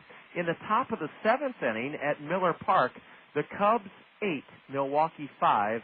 That one's a long way from over, but the Cubs lead the Brewers 8-5 in the top of the 7th at Miller Park. At Coors Field in Denver, the first of a twin bill, the Mets lead the Rockies 4-1 in the bottom of the 3rd inning, and the Mets will face the Rockies in the nightcap. In the National League, 2 other games, the Pirates and Cardinals will play tonight. Jason Marquis, a 12-game winner, the former Brave, on the hill for the Cardinals to face Oliver Perez of the Pirates. And the Braves, who had a dramatic come-from-behind win against former Cedar Rapids Red infielder Trevor Hoffman last night. Atlanta's moved on up the West Coast 150 miles to take on the Dodgers this evening. That's Russ Ortiz against Kaz Ishii. Atlanta and the Dodgers later tonight. That's our look at the State Farm Major League scoreboard, brought to you by State Farm Insurance agents Al Shetler, Gary Schubat, Dale Thompson, and Lanny Peterson. A big win for the Kernels, a much-needed win, lifting our 7-game homestand record to 2-4. Series finale is tomorrow night. Baseball, hot dogs, apple pie, and Chevrolet tomorrow night. What do we mean by that? Hot dogs are just $2 tomorrow evening. It's a 7 o'clock start. The gates open at 6. Every one of you Kernel fans who comes to tomorrow night's ball game can cash in on the $2 hot dogs. All of you will receive a coupon good for a free piece of pie from Cedar Rapids and Marion Hy-Vees. And 4 of you lucky Kernel fans tomorrow evening, thanks to Pat McGrath Chevyland, will drive away in a pre-owned vehicle courtesy of Pat McGrath Chevyland. And then tomorrow, remember, for lunch or dinner or a late-night snack, hit Taco Bell. Why? Because if you tell them you're there for a Taco Bell 10 spot by the Kernels, you can purchase up to 10 beef tacos for just 39 cents at Cedar Rapids Taco Bells. tomorrow and tomorrow evening. Ordinarily, those beef tacos are not 39 cents. Ordinarily, they're 89 cents. But thanks to the Taco Bell 10 spot tomorrow at Cedar Rapids Taco Bell's, they're just 39 cents, up to 10 beef tacos at Cedar Rapids area Taco Bell's. Many thanks to the Zone's award-winning sportscaster Scott Unash. Thanks to Bob Brooks for being our guest on Brooks at Bat. Bob is set to join Scott in just a moment on the 19th hole. And also thanks to Anaheim Angel Director of Player Development, Tony Regan. On a gorgeous Thursday afternoon before over 3,000, the Kernels rout South Bend 11-5. Dugout interview time tomorrow. Ask the Manager Show 6:40 dugout interview time tomorrow as we conclude the 7-game homestand. This afternoon, the Kernels 11, Silverhawks 5. Thanks to our in-studio engineer, Jake. I'm John Rogers wishing you a great rest of your Thursday. So long. You've been listening to Colonel Baseball on The Zone. This has been a special sports presentation from The Zone, ESPN Radio, 1600 AM, Cedar Rapids. Now back to our regularly scheduled ESPN programming already in progress.